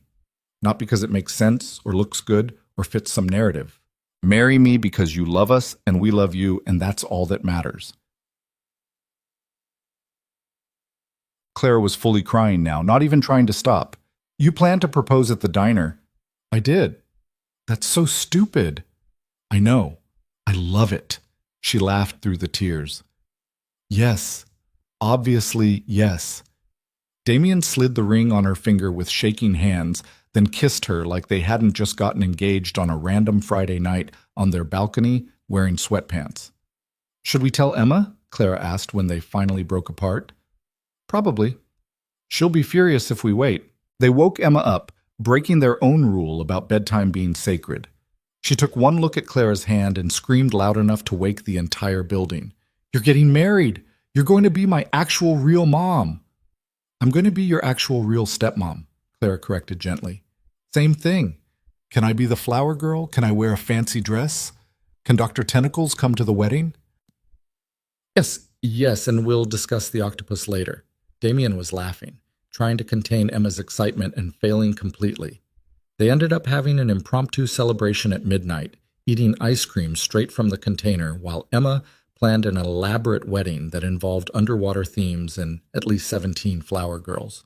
17 seems excessive, Clara said. Fine, 12. But they all have to wear jellyfish costumes. Absolutely not. You're no fun. I'm tons of fun. I'm just not having 12 children dressed as jellyfish at my wedding.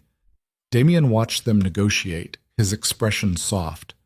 I could watch this forever. Good, Clara said, reaching for his hand. Because you're stuck with us now. The wedding planning turned out to be exactly as chaotic as expected. Emma had opinions about everything. Susan cried at every decision. Damien's mother, who Clara had met twice and who was lovely but intense, kept suggesting venues that cost more than most people's houses. We could just elope, Clara suggested one particularly frustrating afternoon when they'd spent 3 hours looking at centerpieces. Emma would never forgive us, Damien said. True, she's already designed her flower girl dress, in jellyfish format. Did you agree to that? I agreed to jellyfish colors, not actual jellyfish shapes. They compromised on a small wedding at the Botanical Gardens in June, immediate family only, with Emma as the flower girl wearing a blue dress that was only moderately ocean-themed. Clara's architecture class project was due the same week, because apparently she enjoyed making her life complicated. I could postpone this wedding, Damien offered when he found her having a minor breakdown over drafting software at 2 a.m. Don't you dare, I can handle both. You don't have to handle everything alone. I know, but I want to finish this. I need to prove to myself I can do it. He kissed her forehead. You're going to be amazing. At both. The final project presentation was 2 days before the wedding. Clara stood in front of her class and presented her design for a community center in Queens, built on sustainable principles, with spaces meant to bring people together. Her professor called it mature work from someone who understands that architecture is about people, not just buildings. She got an A. She also got a job offer from one of her classmates' mothers, who ran a sustainable architecture firm, and was looking for someone with Clara's unique blend of business sense and design thinking. You don't have to decide now, the woman said, handing Clara her card. But think about it. We could use someone like you. Clara told Damien about it that night while they were supposed to be finalizing wedding details, but were actually watching terrible sci-fi movies. Are you going to take it? I don't know. I love Vale Industries, my team, what we've built. But I also love architecture. I love designing spaces. And this would let me do both. Consult part-time while building something new. Damien was quiet for a moment. What if you started your own firm? Clara looked at him. What? You have the degree now. Well, almost. You have the business experience, the connections, the vision. He turned to face her fully. What if you built something that was entirely yours? That's insane. Is it? You've been managing other people's visions for years. What if you managed your own? Clara thought about it, about designing buildings that mattered, about being her own boss, about the terror and freedom of that. I'd need capital, clients, a reputation. You'd need support, which you have. Damien took her hand. I'm not saying do it tomorrow. I'm saying think about it. Consider that you're allowed to want something big for yourself. She kissed him. You're dangerous. You make me believe things are possible. They are possible. You just have to be brave enough to try. The wedding was small and perfect, and nothing like the elaborate affairs Manhattan's elite expected from Damien Vale. They said their vows under a canopy of flowers, while Emma cried happy tears, and Susan made sarcastic comments about the officiant's voice.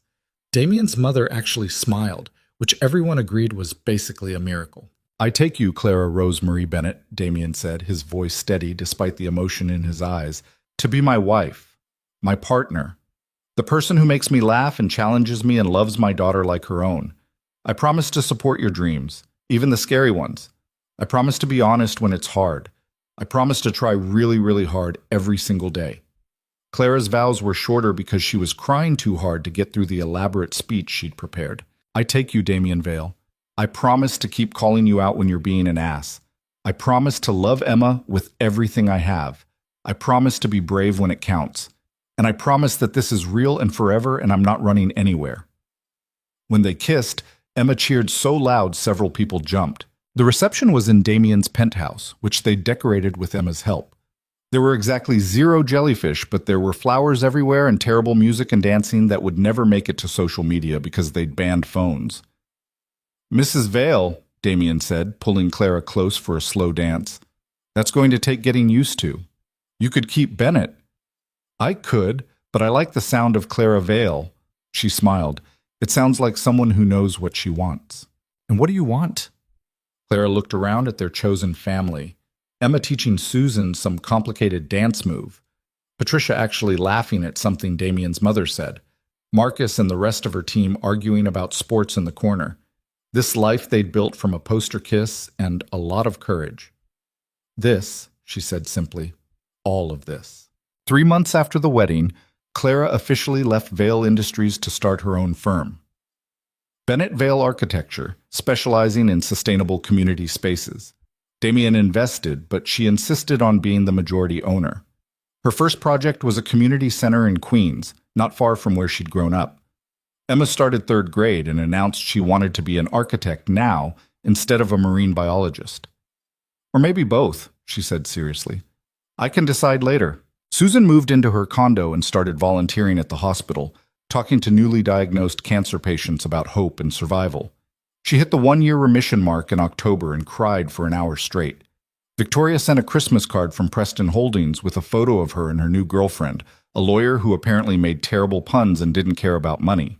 The poster that started everything still hung in Vale Industries' lobby. Damien refused to take it down despite Clara's protests. It's a piece of history, he insisted.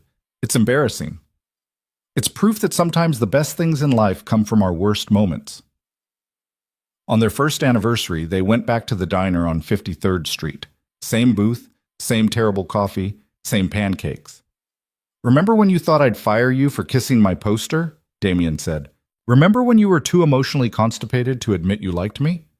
I was not emotionally constipated. You absolutely were. It took Emma's intervention to get you to propose. That's not... Okay, that's partially true. He reached across the table. But I got there eventually. You did. We both did. They sat in comfortable silence for a moment, the kind that only came from really knowing someone. Can I tell you something? Clara said. Always. I'm happy. Like genuinely, completely happy. And it's weird because I spent so long just trying to survive that I forgot what happy felt like. Damien squeezed her hand. Me too. I'd resigned myself to just existing, going through the motions. Then you came along and reminded me that life is supposed to feel like something. We're getting sappy. We're allowed to be sappy. We're married. Fair point. They finished their pancakes and walked back to their car, through Manhattan streets that had witnessed their entire story. From the Vale Industries building where Clara had kissed a poster in desperation, to the hospital where her mother had fought for her life, to the penthouse where they'd built a family from broken pieces. You know what the crazy thing is? Clara said as they drove home. If you'd asked me 3 years ago where I thought I'd be, this wouldn't have been it. Not even close. Would you change anything? Clara thought about it. About the fear and the fights and the moments she'd wanted to run. About the courage it took to stay, to try, to believe she deserved good things. No, she said finally. I wouldn't change a single thing, even the parts that hurt, because they all led here. Here was home. Home was Emma running to greet them at the door with paint in her hair from her latest art project. Home was Susan on FaceTime from her condo, showing off her new furniture.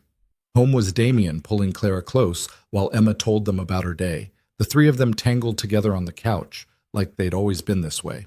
That night, after Emma was asleep and they were getting ready for bed, Clara caught sight of herself in the mirror. She looked different than the woman who'd worked as Damien's assistant. Happier, more confident. Someone who'd learned that asking for what you wanted wasn't selfish, it was necessary. What are you thinking about? Damien asked, coming up behind her.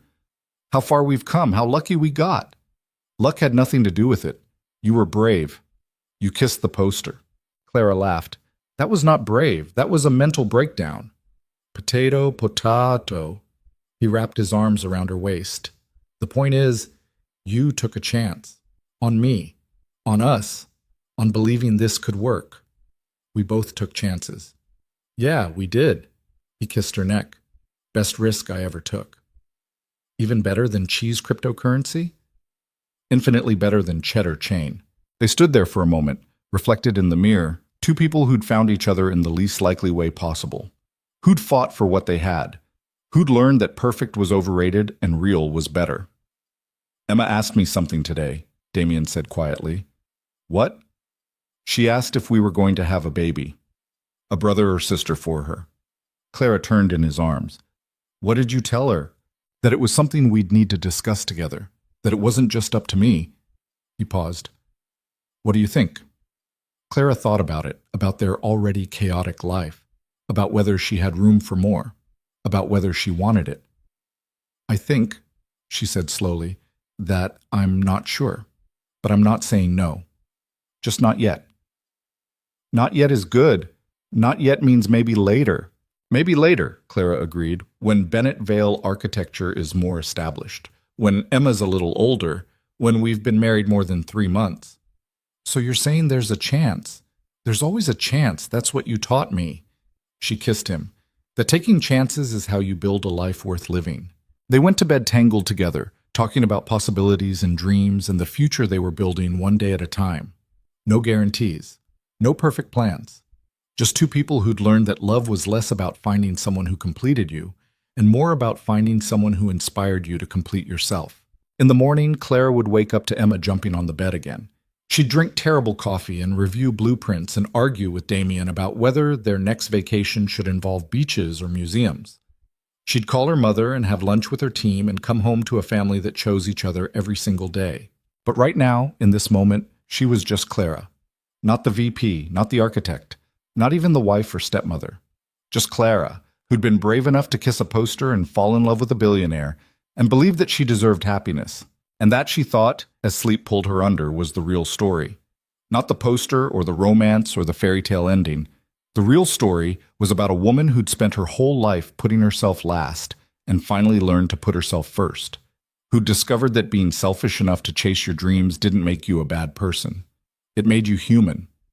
Who'd figured out that the best love stories weren't about finding someone to complete you, but about finding someone who supported you while you completed yourself. The poster still hung in the lobby of Vale Industries. It would hang there for years to come, a reminder to every employee that sometimes the most professional thing you could do was allow yourself to be human, to have bad days, to make mistakes, to fall in love in completely inappropriate circumstances and build something beautiful from the mess. Because that was the thing about life. It didn't wait for you to be ready. It didn't ask permission. It just happened, messy and complicated and perfect in its imperfection. And the only choice you really had was whether to be brave enough to live it. Clara had chosen brave, and every morning when she woke up next to Damien with Emma's laughter echoing through their home, she chose it again. That was enough. That was everything. That was home.